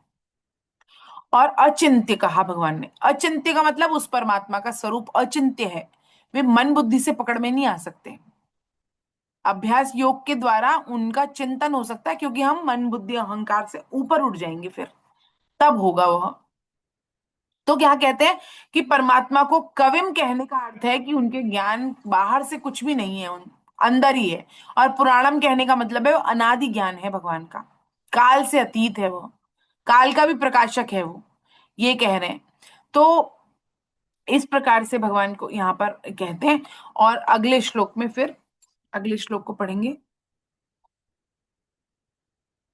11वें को। जी। यदक्षरं वेद विदो वदन्ति विशन्ति यद्यतयो वीतरागः यदिच्छन्तु ब्रह्मचर चरन्ति तत्ते पदम संग्रहेण प्रवक्ष्ये। वेद वेता लोग जिसको अक्षर कहते हैं, वीतराग यति जिसको प्राप्त करते हैं, और साधक जिसकी प्राप्ति की इच्छा करते हुए ब्रह्मचर्य का पालन करते हैं, वह पद मेरे तेरे लिए संक्षेप में कहूंगा। हरे कृष्ण। हरे कृष्णा। देखिए यहाँ पर जो 7वें अध्याय के 29वें श्लोक में निर्गुण निराकार परमात्मा का वर्णन हुआ था ना, उसी को 11वें 12वें और 13वें श्लोक में विस्तार से कहा गया है। और यहां पर कह रहे हैं कि वेदों को जानने वाले पुरुष, जो वेदों को जानते हैं, वो किसका करते हैं? अक्षर निर्गुण निराकार कहते हैं उसको। जो वेदों को जानते हैं वो अक्षर निर्गुण और निराकार जिस परमात्मा को कहते हैं, जिसका कभी नाश नहीं होता, जो सदा सर्वदा एक रूप और एक रस ही रहता है। और यहां पर भी भगवान ने तीसरे श्लोक में कहा अक्षरम ब्रह्म परमम, कहा ना भगवान ने। तो इसका अर्थ है उसी निर्गुण निराकार तत्व को अक्षर नाम से जाना जाता है। तो यहां पर कह रहे हैं कि इस श्लोक में गौणता से चारों आश्रम का वर्णन है। देखा जाए तो वेद वेत्ता लोग जिसे अक्षर कहते हैं, वीतराग यति उसको प्राप्त करते हैं, साधक जिसकी प्राप्ति की इच्छा करता है, और ब्रह्मचर्य का पालन करते हैं। इस पद को मैं तेरे लिए संक्षेप में कहूंगा।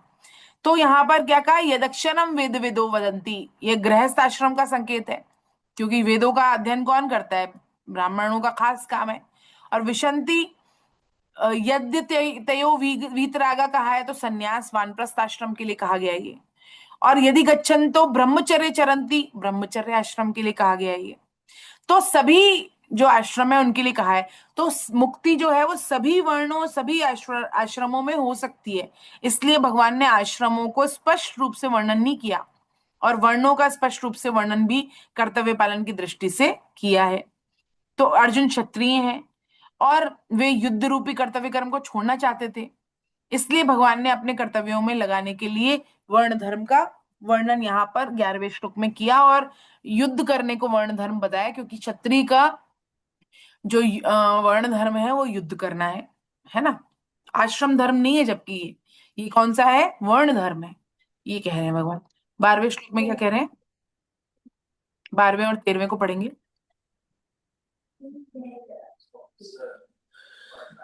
जी। सर्वद्वाराणि संयम्य मनोहृदि निरुध्य च मूर्धन्या धायात्मनः प्राण स्थितो योग धारणाम् ओमित्येकाक्षरं ब्रह्म व्याहरान् मामनुस्मरणम् ययपयाति त्यजन् देहं स याति परमां गतिम्। इंद्रियों के संपूर्ण द्वारों को रोककर, मन का हृदय में निरोध करके और अपने प्राणों को मस्तक में स्थापित करके योग धारणा में सम्यक प्रकार से स्थित हुआ जो साधक ओम, इस एक अक्षर ब्रह्म का मानसिक उच्चारण और मेरा स्मरण करता हुआ शरीर को छोड़कर जाता है, वह परम गति को प्राप्त होता है। हरे कृष्ण।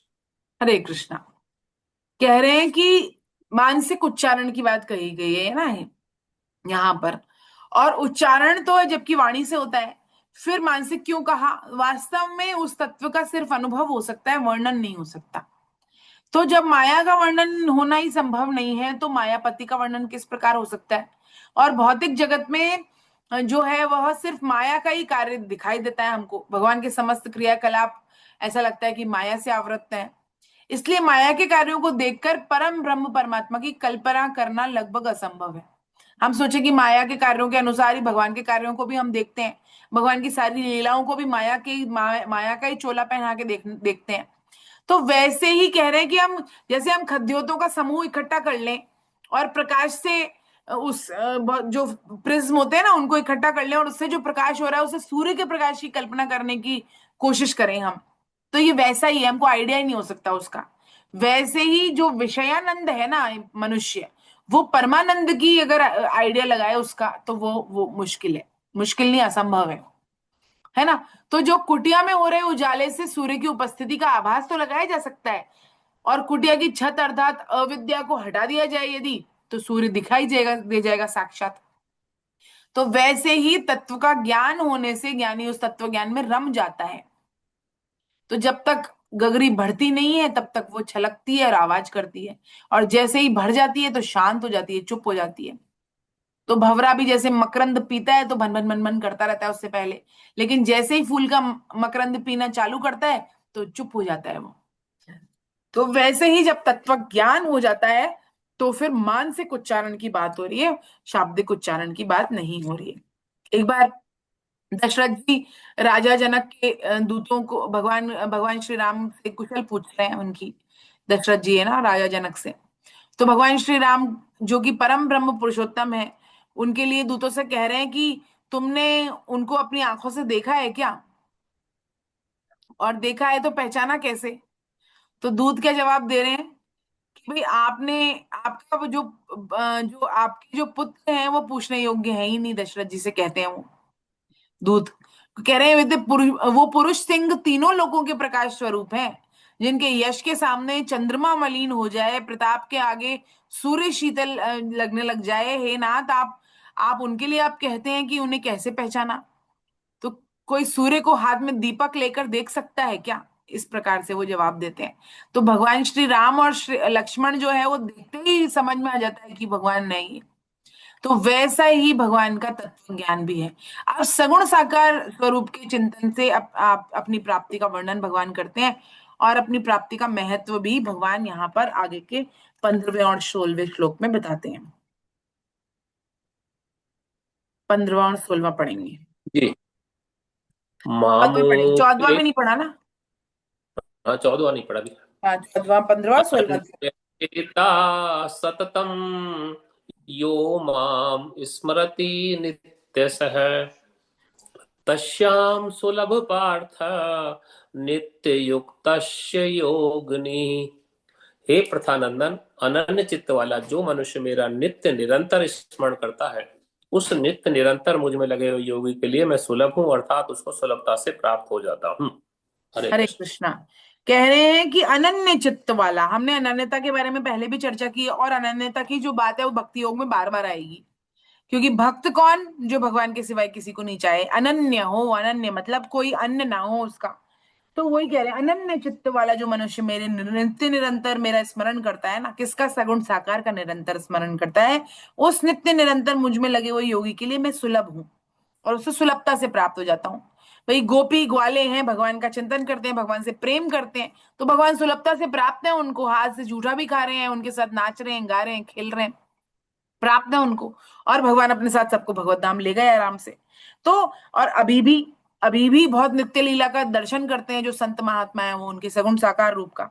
तो जिसके चित्त में भोगों और ऐश्वर्य का किंचित मात्र भी चिंतन नहीं है, और जिसके अंतःकरण में कृष्ण के सिवाय अन्य कोई आश्रय नहीं है, महत्व नहीं है, वो अनन्य चित्त वाला है।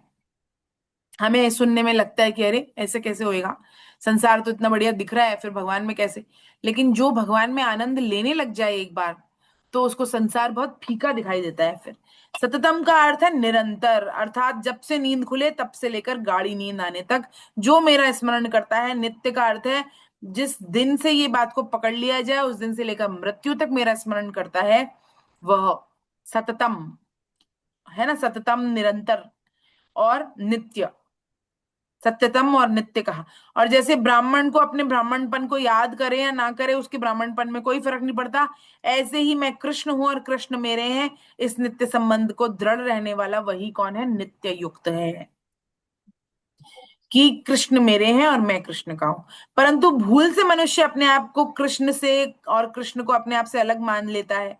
इसके बजाय वह अपने शरीर को और शरीर को अपना मान लेता है, शरीर का स्वयं को मान लेता है और शरीर को अपना मान लेता है। और इससे वह क्या पड़ जाता है, भव बंधन में पड़ जाता है। और जब यह विपरीत धारणा सर्वथा मिट जाती है, तब भगवान स्वतः ही सुलभ हो जाते हैं, स्वतः सुलभ हो जाते हैं भगवान, जब ये धारणा मिट जाए कि मैं संसार का हूं। और 8वें से 13वें श्लोक तक लगातार भगवान का स्मरण बताया गया है। इसमें प्राणायाम की मुख्यता बताई गई है, जिसे सिद्ध करना, दक्षता प्राप्त करके नियमित रूप से प्रयोग में लाना कठिन है। प्राणायाम है ना, जिससे सांसों का नियमन होता है। परंतु भगवान के स्मरण में ऐसी कठिनता नहीं है। प्राणायाम में तो कठिनता है, लेकिन भगवान के स्मरण में कठिनता नहीं है। कृष्ण के साथ साधक का नित्य संबंध है क्योंकि, और यदि इसे मान लिया जाए, शरीर मन बुद्धि सहित अपने आप को कृष्ण के समर्पित कर दिया जाए, तो साधक को मृत्यु के बाद अपनी गति के विषय में जरा सी भी चिंता करने की आवश्यकता नहीं है। यह साधक क्रियाजन्य या अभ्यासजन्य नहीं है, ये साधन, यह तो स्वाभाविक संबंध की जागृति से हो गया, और इसमें कठिनता का नामो निशानी नहीं है। इसलिए भगवान क्या कहते हैं इसको, तस्याहम सुलभ पार्थ नित्य युक्तस्य योगिना, कि उस नित्य निरंतर मुझ में लगे हुए योगी को मैं सुलभ हूं, सुलभ हूं मैं बहुत, और उसको सुलभता से प्राप्त हो जाता हूं। गीता जी में जहां भक्ति की बात आती है वहां अनन्यता की बात आती है ना। तो यही पे कह रहे हैं कि भगवान से रति हो जाए, भगवान से प्रेम हो जाए भगवान से, तो यह सभी भक्तों के संग एक साथ घटती है, और बिना भक्तों के चरण रज के भगवान प्राप्त नहीं होते। इसलिए भक्तों की भी वही महिमा है जो भगवान की महिमा है, क्योंकि भक्तों के बिना तो भगवान नहीं मिलने वाले। हमको कहाँ से पता चलेगा गीता, हमको कहाँ से पता चलेगा साधक संजीवनी, जब तक भगवान के भक्त नहीं होंगे। तो भगवान के भक्त भी हमारा उद्धार करते हैं। कैसे? कहते हैं ना कि जो हरि हरि तो हरिजन देत और हरिजन हरि दे जात, कि हरि जो है ना, भगवान से अगर मिल जाए तो भगवान क्या, भगवान की कृपा हो जाए तो क्या मिलाते हैं वो? हरिजनों को मिलाते हैं, जो हरि के जन हैं उनको मिलाते हैं, हरि के जो लोग हैं उनको मिलाते हैं, जो भगवान के भक्त हैं उनसे मिलवा देते हैं। और भगवान के भक्त क्या कहते हैं? हरि दे जात, वो भगवान ही दे देते हैं हमको। भगवान भी अपने आप को नहीं देते, भगवान की जब कृपा होती है तो भक्तों से मिलाते हैं, लेकिन भक्तों की कृपा हो जाए तो भगवान से ही मिला देते हैं वो। जंगल जंगल ढूंढ रहा है मृग अपनी कस्तूरी, कितना मुश्किल है तय करना खुद से खुद की दूरी। तो बस यही बात है, सर्व गुह्यतम और सुलभ शब्द गीता में एक बार ही आया है। जैसे बच्चा माँ के आश्रित होता है, केवल रोने से ही माँ उसके वश में हो जाती है। पतिव्रता स्त्री पति को वश में करना नहीं चाहती, लेकिन पति क्योंकि वो पतिव्रता है इसलिए स्वतः ही उसके वश में होता है। ऐसे ही जिन्होंने केवल और केवल भगवान का ही आश्रय ले रखा है, उन्हें कोई विघ्न बाधा नहीं है, उनके लिए परमात्मा प्राप्ति बहुत सुलभ है, सरल है, स्वतः प्राप्त है वो। और एक बार एक गांव में 3 दिवसीय रात्रि संकीर्तन का आयोजन हुआ, और गांव के लोग इससे पहले भी कभी उन्होंने संकीर्तन देखा नहीं था। कीर्तन कराने वाले जो थे वह रामानंदी थे। उन्होंने कहा पहली वाली लाइन हम बोलेंगे, दूसरी वाली लाइन तुम बोलो। तो उन्होंने कहा हरे राम राम राम हरे हरे, ये संत मंडली ने बोला, और दूसरी लाइन उनको बोला हरे कृष्ण कृष्ण कृष्ण हरे हरे। तो वो रात भर कीर्तन चलता रहा। अब दूसरी लाइन वो बोले, और अगले दिन गांव वाले आए ही नहीं, जबकि सेवा भावी थे बड़े, वो सरल लोग थे, फिर क्यों नहीं आए? पूछा उनसे, तो उन्होंने भाई कठिन नाम तो हमको दे दिया उन्होंने, और सरल सरल नाम खुद बोलने लग गए। राम राम तो खुद बोल रहे हैं, हम कृष्ण कृष्ण हमसे बुला रहे हैं, हमें नहीं से हमें बोला नहीं गया, इसलिए हम तो आएंगे ही नहीं। तो यदि सरल नाम वाला हमको दे दो तो हम हाजिर हो जाएंगे। फिर उनको कहा कि भाई पहले राम आप गाओ और बाद में मैं कृष्ण गाऊंगा। तो बड़ी प्रसन्नता से फिर आ गए वो रात को, और रात भर कीर्तन किया। तो बस ऐसे लोगों से भगवान रीझ जाते हैं। और ऐसी एक बार एक बुढ़िया थी, तो उनके सामने उनके वो गाय की सेवा करती थी खूब, और गायों गायों से उनको खूब प्रेम था। संत आए एक बार उनके यहाँ पर, तो उन्होंने कहा भाई, उनके उनके चेले भी आए बहुत सारे। तो उन्होंने कहा कि भाई लाइए गुरु महाराज आपके खुरन को पूज दूं। उन्होंने कहा खुरन? ये तुमको पता नहीं है? ये खुर नहीं कहते हैं इनको, चरणारविंद कहो, चरणारविंद। उनको उनके जो जो शिष्य थे, चेले थे, उन्होंने कहा कि चरणारविंद कहो इनको। तो बोलते हैं क्या होता है चरणारविंद? बोला नहीं गया उससे बेचारी से। तो वो बोलती है कि अरे तुमको ये चरणारविंद बोले हुआ था, तुम रौरव नरकों में जाओगी, नरकों में जाओगी, तुम रौरव नरकों में जाओगी। तो वो बुढ़िया बेचारी इतनी सरल थी, वो कहती है अरे हमारे ऐसे भाग्य कहाँ, ये सब तो अब बड़ी बड़ी जगह हैं, आप लोगों के भाग्य में लिखी है, हम कहाँ जाएंगे रौरव नरकों में। तो वो ऐसी सरल थी। वो तो ऐसे जो जो महाराज थे उन्होंने प्रणाम किया, भाई माई तू तो मेरे से भी बड़ी महान है, मैं तो जबरदस्ती संत झूला लेकर घूम रहा हूँ, और तेरी सरलता पे तो भगवान मोहित है। तो ऐसे ही जो है वह भगवान पढ़ा लिखा है, कैसा है, पद पर है, उससे नहीं रीझते हैं, भगवान सरलता से रीझते हैं, है ना। निर्मल निर्मल मन जन सो मोहि पावा, मोहे कपट छल छिद्र न भावा। तो भगवान को कपट से नहीं पाया जा सकता है, भगवान को सरलता से पाया जा सकता है, अनन्यता से पाया जा सकता है। हरे कृष्णा। 15वां पढ़ेंगे। जी। मामुपेत्य पुनर्जन्म दुःखालेम शाश्वतम् नाप्नुवन्ति महात्मानः संसिद्धिं परमां गता। महात्मा लोग मुझे प्राप्त करके दुखाले अर्थात दुखों के घर और अशाश्वत अर्थात निरंतर बदलने वाले पुनर्जन्म को प्राप्त नहीं होते, क्योंकि वे परम सिद्धि को प्राप्त हो गए अर्थात उनको परम प्रेम की प्राप्ति हो गई है। हरे कृष्ण। जय हो। हरे कृष्णा। तो महात्मा किसको कहा गया है? तो हम जानते हैं भक्तों को कहा गया है। तो कह रहे हैं महात्मा लोग मुझे प्राप्त प्राप्त करके दुखालय यानी कि संसार को प्राप्त नहीं होते। दुखों का घर कौन सा है? संसार है, संसार। संसार है। और अशाश्वत कौन है, अर्थात निरंतर बदलने वाला कौन है, संसार है। और पुनर्जन्म को प्राप्त नहीं होते हैं, जो भगवान को चाह रहे हैं तो दुखालित संसार को प्राप्त नहीं होते हैं, जो निरंतर बदल रहा है उस संसार को प्राप्त नहीं होते हैं।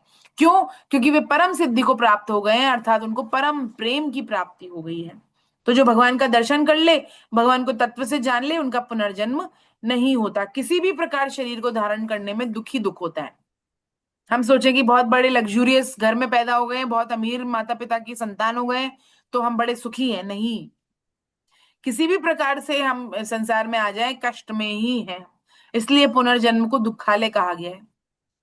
जैसे चमड़ी उतर जाती है ना, वैसा दर्द होता है जब संतान पैदा होती है ना। माता को तो दर्द होता है, ये माता सब कष्ट सहन कर चुकी है, लेकिन संतान को भी होता है।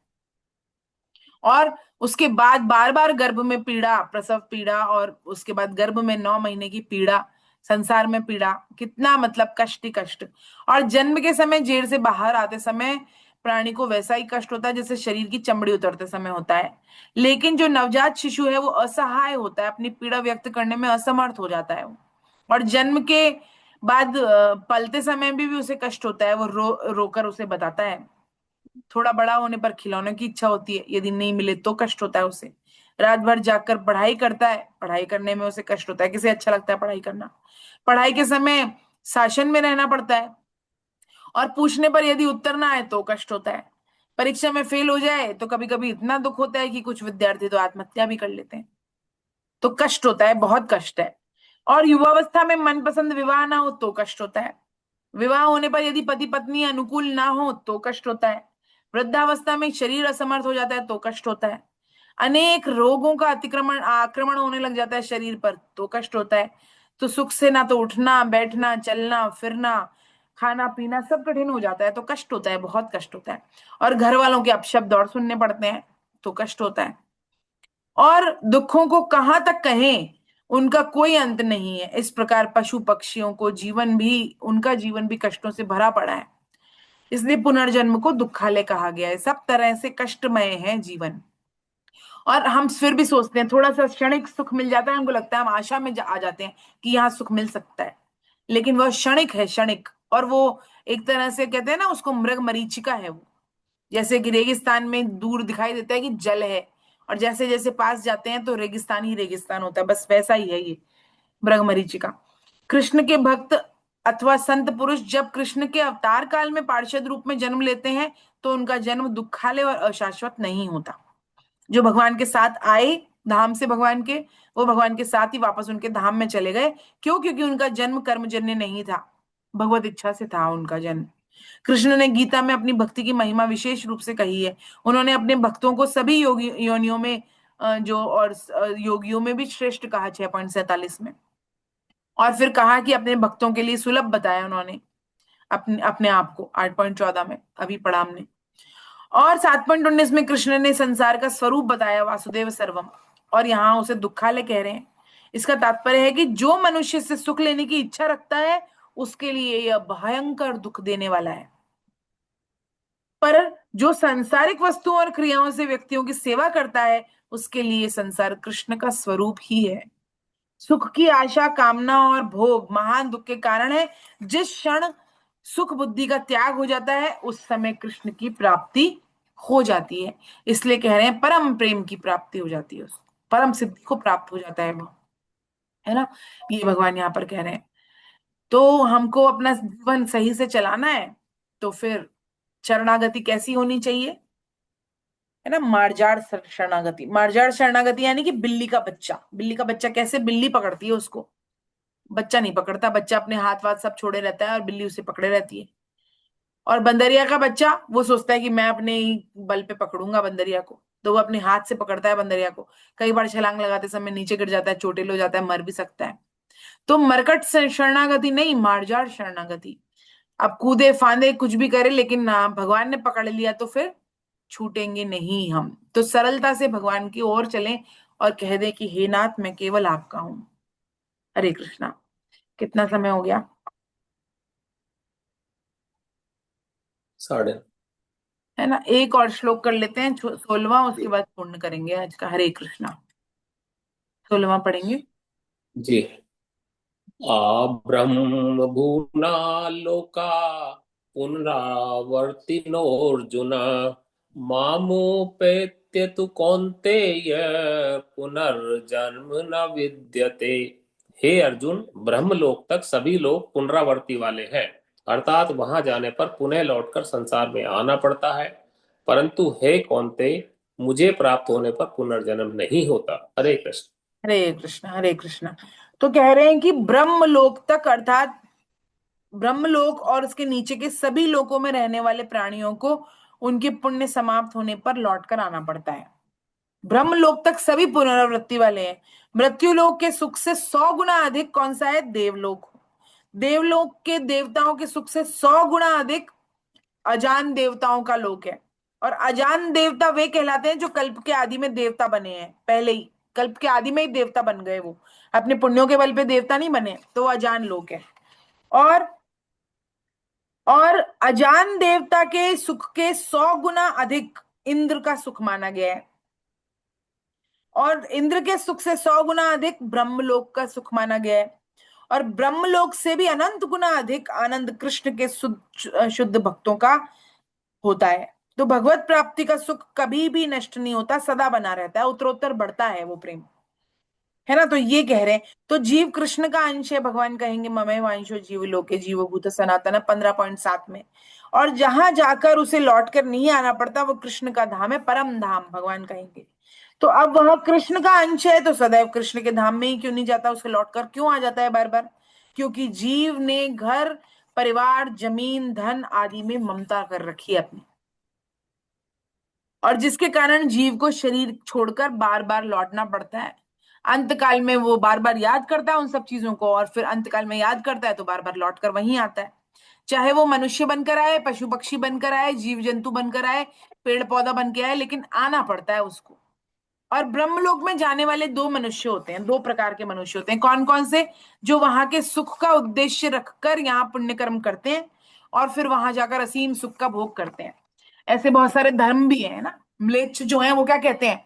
जन्नत मिलेगी भाई, यहाँ पर तो है ना स्त्रियों का भोग भोगे, धन का भोग भोगे, सारे सुख सुविधा आराम भोगे, ये इच्छा है, सबकी इच्छा है। और फिर जब इनसे छूट जाए इन इच्छाओं से तो फिर ऊपर जाए और फिर भोगे उसको।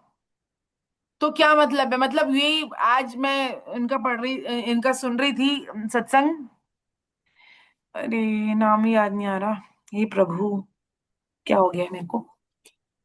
तो उन्होंने क्या कहा कि वमन है, ये शास्त्रों में लिखा है कि वमन कर दें, हम उल्टी कर दें और उसके बाद वापस उस उल्टी को खा लें, वैसी वाली स्थिति है कि जो जिन भोगों को यहाँ पे छोड़ा संसार में, उन्हीं भोगों को वहां जाके भोग रहे हैं, ऊपर जाके भोग रहे हैं।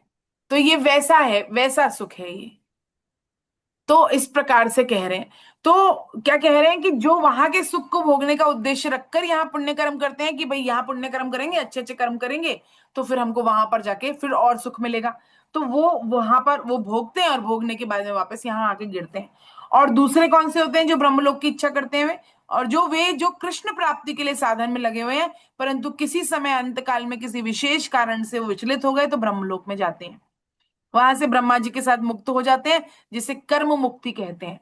एक तो हमने पढ़ा था कि वो क्या था वो, योग भ्रष्ट, योग भ्रष्ट की स्थिति। और दूसरी जो स्थिति यहाँ पर बता रहे हैं, दूसरी स्थिति, योग भ्रष्ट की दो गतियां बताई थी, और यहाँ पर कृष्ण प्राप्ति के लिए साधन में लगे हुए और अंतकाल में भगवान याद नहीं आए तो कह रहे हैं कि वो ब्रह्मा जी के साथ जाते हैं, ब्रह्मा जी के लोक में, ब्रह्म लोक में, और फिर मुक्त हो जाते हैं ब्रह्मा जी के साथ ही। जैसे ब्रह्मा जी की 100 वर्ष की आयु पूर्ण होती है तो वे भी ब्रह्मा जी के साथ मुक्त हो जाते हैं, ऐसा कह रहे हैं यहाँ पर। तो इस प्रकार से यहाँ पर कहा गया है कि ब्रह्मलोक तक सभी लोग पुनरावृत्ति वाले हैं, वहां जाने पर पुनः लौटकर संसार में आना पड़ता है। परंतु हे कौन्तेय, मुझे प्राप्त होने पर पुनर्जन्म नहीं होता है। तो हम सभी चाहते हैं ये कि पुनर्जन्म ना हो हम सबका। तो क्या किया जाए फिर? कि हर समय में भगवान का स्मरण किया जाए और युद्ध भी किया जाए। युद्ध क्या? कर्तव्य रूपी कर्म किए जाए। हरे कृष्णा हरे कृष्णा हरे कृष्णा।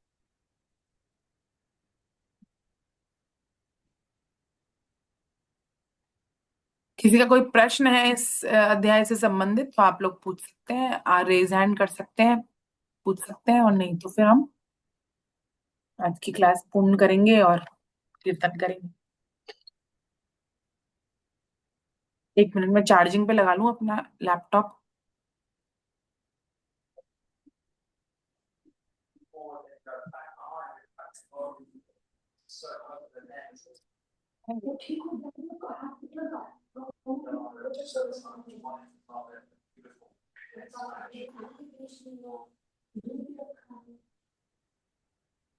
तो स्वर्गादि लोकों से हमको बिल्कुल भी अट्रैक्ट नहीं होना। अंत समय में भगवान याद आए इसके लिए भगवान का ही स्मरण निरंतर होना चाहिए। साधन परायण है हम सब, साधन करते रहें, निरंतर साधन में लगे रहे। भाई एक बार गीता पढ़ ली उसके बाद हमें कभी गीता नहीं पढ़नी है। अब गीता हमने पढ़ ली तो ये कोई कोर्स नहीं है, है ना, ये कोई डिग्री नहीं है जो हमने ले ली है, ये तो निरंतर करने वाली बात है। जैसे रोज भोजन करना है, जब तक शरीर रहेगा तब तक भोजन करना है। मैं तो कहूंगी भोजन भी नहीं, रोज सांस लेनी है जब तक जीवित रहेंगे तब तक। अगर जब तक सांस लेनी है तब तक भगवान का स्मरण भी करना है। तो भगवान का स्मरण करना है तो मुक्ति हो जाएगी। भगवान का स्मरण करेंगे तो अपने आप कामनाओं का नाश होगा। हम सोचे हम कामनाओं को हटाएं और उसके बाद भगवान का स्मरण करेंगे। भाई भगवान का स्मरण करें, भगवान का ध्यान करें, भगवान का अपने आप को माने तो ऑटोमेटिकली ही भगवान अपने आप कामनाओं का नाश हो जाएगा। और एग्जाम का रिजल्ट सुमन शर्मा जी पूछ रही हैं, एग्जाम का रिजल्ट 1-2 दिन में आएगा, महावीर सर ने लिखा है। अब जैसे ही आएगा तो मैं सूचित करूंगी। आप में से किस किस ने एग्जाम दिया है? जिन जिन ने कैमरा ऑन कर रखा उन सब ने तो दिया है, और जो जो ने कैमरा ऑन नहीं कर रखा है, कनिका जी ने भी दिया है, अर्चना जी ने दिया है, ओपी सर ने दिया है, हिमांगी जी ने दिया है, स्नेहलता मैम ने दिया है, सविता मैम ने दिया है, सुमन शर्मा जी ने दिया है, बाबूलाल जी ने दिया है, चंद्रकांत जी ने दिया है, अंजू जी ने दिया है, भारती जी ने दिया है। जय हो जय हो जय हो आप लोगों की। और सविता सक्सेना मैम ने भी दिया है ना। चलिए बहुत बढ़िया। शशि जी ने दिया है। तो आप सब तो बहुत रेगुलर साधक हैं, 40 साधक क्लास के हैं जो शुरू में जुड़ते हैं, उसमें से 5-7 गायब हो जाते हैं लास्ट तक, लेकिन वो सब सिंसियर हैं, है ना। तो वो सब आ रहे हैं और उन सब ने, मैं आशा करती हूँ, दिया। नीलू सिंगल जी ने दिया है। हरे कृष्णा, बहुत सुंदर। चलिए बहुत बहुत आप सब बधाई के पात्र हैं। रिजल्ट जो भी हो आप सब बधाई के पात्र हैं कि आपने हिम्मत की और एग्जाम दिया, है ना। कई लोगों ने तो पता नहीं कितने सालों बाद एग्जाम दिया होगा जीवन में, है ना। वो एक डिग्री, लास्ट डिग्री करी होगी उसके बाद कभी एग्जाम दिया होगा। एग्जाम से डर लगता है, इंटरव्यू से डर लगता है ना, वैसे एग्जाम से भी डर लगता है। लेकिन आपने वो डर के आगे जीत, है ना, वो किया है, इसलिए आप सब बधाई के पात्र हैं। जो भी रिजल्ट आएगा, रिजल्ट ठाकुर जी करेंगे अच्छा ही आएगा। लेकिन यदि अच्छा भी नहीं हो ना तो आप डिसहार्टन नहीं हो। क्यों? क्योंकि आपने किया, वो महत्वपूर्ण है। तो भगवान की और पढ़ें हम उसको आगे, जो गलती रह गई उसको सुधार करें उसमें, और पढ़ें। गीता जी पढ़ें, इसके लिए एग्जाम कंडक्ट किया जा रहा है। नहीं तो हम लोग ऐसे एंटरटेनमेंट की तरह हर वीक सुन लेते हैं और फिर उसके बाद किताब को साइड में रख देते हैं। तो एग्जाम की वजह से हम थोड़ा किताब पढ़ते हैं, उससे हमारा लाभ होता है, हम दोबारा से रिवाइज करते हैं। प्रयास करती हूँ मैं कि क्लास में रिवाइज करवाया जाए उसको, लेकिन फिर भी वो रिविजन जो हम स्वयं पढ़ के करते हैं ना, उसका एक अलग भाव होता है, अलग प्रभाव होता है उसका। तो आप लोग करें उसको आगे भी, और इस तरह से एग्जाम देते हैं, सर्टिफिकेट भी हो जाएगा आपके पास में और एक कॉन्फिडेंस आएगा हमारे पास कि हमने गीता जी पढ़ी है, ताकि हम गीता जी के बारे में लोगों को बता पाए। भाई कन्वर्जन्स क्यों होते हैं, क्रिश्चियन बन जाता है कोई, मुस्लिम बन जाता है, क्यों? क्योंकि हम अपने धर्म के बारे में जानते नहीं है। लेकिन जब हम अपने धर्म के बारे में जान जाएंगे तो हम दूसरों को भी बता पाएंगे इसके बारे में, और दूसरे हमको अगर हम ब्रेन वॉश करने की कोशिश करेंगे तो हम बता पाएंगे भाई सनातन है ये, और ये गीता जी ऐसा कहती है। और गीता जी किसी भी धर्म के खिलाफ कुछ नहीं कहती। माने हुए धर्म है, बाद में आए हुए धर्म है, बनाए हुए धर्म है, जो भी है, लेकिन फिर भी गीता जी किसी के लिए कुछ नहीं कहती। गीता जी सबको समग्र रूप से एक करके चलती हैं। तो हम सोचें कि हम धर्म, भाई कम्युनिज्म के बारे में हम बात करते हैं, जो कम्युनिज्म है चाइना में है, कहीं कहीं बहुत सारी जगह पर कम्युनिज्म है, लेकिन वहां पर बहुत शांति है क्या? हम कहें धर्म ही सारे फसाद की जड़ है, धर्म को हटा दिया जाए। तो जहां से धर्म हटा दिया गया है, जहां से धर्म को नहीं माना जा रहा है, जहां पर सब कहते हैं हम एक हो जाएंगे धर्म को हटाने पर, तो क्या हो गए हैं क्या वहां पर एक? वहां नहीं हो रहे हैं, बल्कि खंड खंड हो गए हैं। तो धर्म को बचा के रखना हमारी सबकी एकता के लिए भी आवश्यक है। इसलिए धर्म को बचा के रखना हमारी जिम्मेदारी है ना। ठाकुर जी तो करेंगे ही, जब जब होए धर्म की हानि, बाढ़ या असुर अभिमानी, तब तब प्रभु धरे विविध शरीरा, है ना। लेकिन हमारा क्या काम है फिर? भगवान आएंगे तो आएंगे तब, जब आएंगे, जब कल की अवतार होगा। लेकिन उससे पहले हमारा क्या काम है? हम भगवान के भक्त हैं। भगवान की बातों का प्रचार करना, हमारा लाभ हो रहा है और सब एक हो, इसके लिए गीता और सनातन धर्म से ऊपर कुछ नहीं है। कोई सब अलग करते हैं, सब दूर करने की कोशिश करते हैं आपस में एक दूसरे को। और जब धर्म को हटा दिया जाएगा ना, तब कभी भी कोई एक नहीं हो सकता। धर्म का विघटन होने के कारण ही परिवारों में विघटन हो रहा है। माता पिता को भी हटा दिया गया है, परिवारों से सिर्फ पति पत्नी बच्चा रह गए हैं, और धीरे धीरे बच्चे भी अलग हो जाते हैं जैसे ये बड़े हो जाते हैं। पति पत्नी रह गए हैं, और फिर पति पत्नी में भी ये है कि ईगो इतना है कि भाई पति अलग रह रहा है, पत्नी अलग रह रही है, I love my life, my way my life. तो अगर ये है तो क्यों है? ये धर्म नहीं है, क्योंकि धर्म केंद्र में है, भगवान केंद्र में है, तो फिर ये होगा नहीं। तो इसलिए सबको अगर अकोमोडेट करना है हमको अपनी लाइफ में, और सबको, संसार को अकोमोडेट करना है, वसुधैव कुटुंबकम, तो फिर भगवत गीता, हमारे शास्त्र इसके लिए गूंज के बोलते हैं और बहुत शंखनाद करते हैं। और यही कर सकता है, बाकी तो हम कितना भी प्रीच कर लें, प्रीच करने से तो कुछ हो रहा नहीं है। इसलिए धर्म जोड़ता है, धर्म तोड़ता नहीं है। हरे कृष्णा, हरे कृष्णा। चलिए, तो किसी का कोई प्रश्न नहीं है, अगले क्लास में हम फिर मिलेंगे, है ना। श्री कृष्ण गोविंद हरे मुरारी, हे नाथ नारायण वासुदेव। श्री कृष्ण गोविंद हरे मुरारी, हे नाथ नारायण वासुदेव। श्री कृष्ण गोविंद हरे मुरारे, हे नाथ नारायण वासुदेव। श्री कृष्ण गोविंद हरे मुरारी, हे नाथ नारायण वासुदेवा। पितमात स्वामी सखा हमारे, हे नाथ नारायण वासुदेव। हितमात स्वामी सखा हमारे, हे नाथ नारायण वासुदेवा। श्री कृष्ण गोविंद हरे मुरारे, हे नाथ नारायण वासुदेव। श्री कृष्ण गोविंद हरे मुरारी, हे नाथ नारायण वासुदेवा। श्री कृष्ण गोविंद हरे मुरारे, हे नाथ नारायण वासुदेव। श्री कृष्ण गोविंद हरे मुरारी, हे नाथ नारायण वासुदेवा। राधे कृष्ण राधे कृष्ण, राधे राधे कृष्ण कृष्ण। राधे कृष्ण राधे कृष्ण, राधे राधे कृष्ण कृष्ण। राधे कृष्ण राधे कृष्ण, राधे राधे कृष्ण कृष्ण। राधे कृष्ण राधे कृष्ण, राधे कृष्ण कृष्ण कृष्ण। हरे कृष्णा राधे हरे राधे कृष्णा, हरे कृष्णा हरे कृष्णा। नाम संकीर्तनम यस्य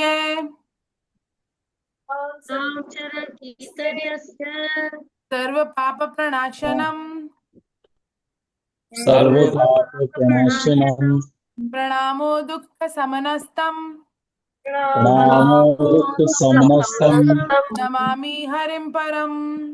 नमामि हरिं परम्। बोलो वृंदावन बिहारी लाल की, जय बोलो बाके बिहारी लाल की, जय बोलो जिनके सखा भगवान श्री कृष्ण की, जय बोलो मीरा के गिरधर नागर की, जय हो बोलो वृषभानुसुता राधा रानी की, जय हो बोलो जनक नंदिनी सीता मैया की, जय हो बोलो मर्यादा पुरुषोत्तम भगवान श्री राम की, जय हो बोलो चक्र चूड़ामणि वेद व्यास जी महाराज की, जय हो भागवतम की, जय हो श्रीमद् भगवत गीता की, जय हो गौ माता की, जय हो धरती माता की, जय हो यमुना मैया की, जय हो गंगा मैया की, जय हो सब संतों की, जय हो सब भक्तों की, जय हो अनंत कोटि वैष्णव वृंद की, जय हो आज के आनंद की।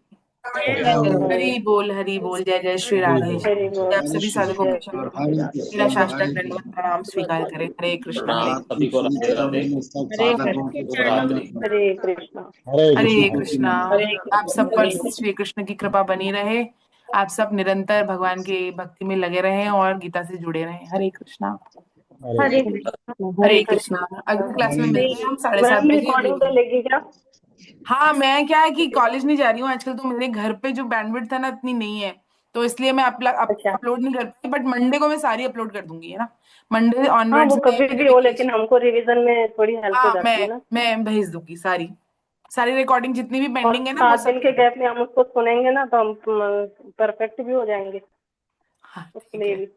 जी और जी। मैम एक रिक्वेस्ट है, आप है ना ग्रुप के अंदर जो मैसेज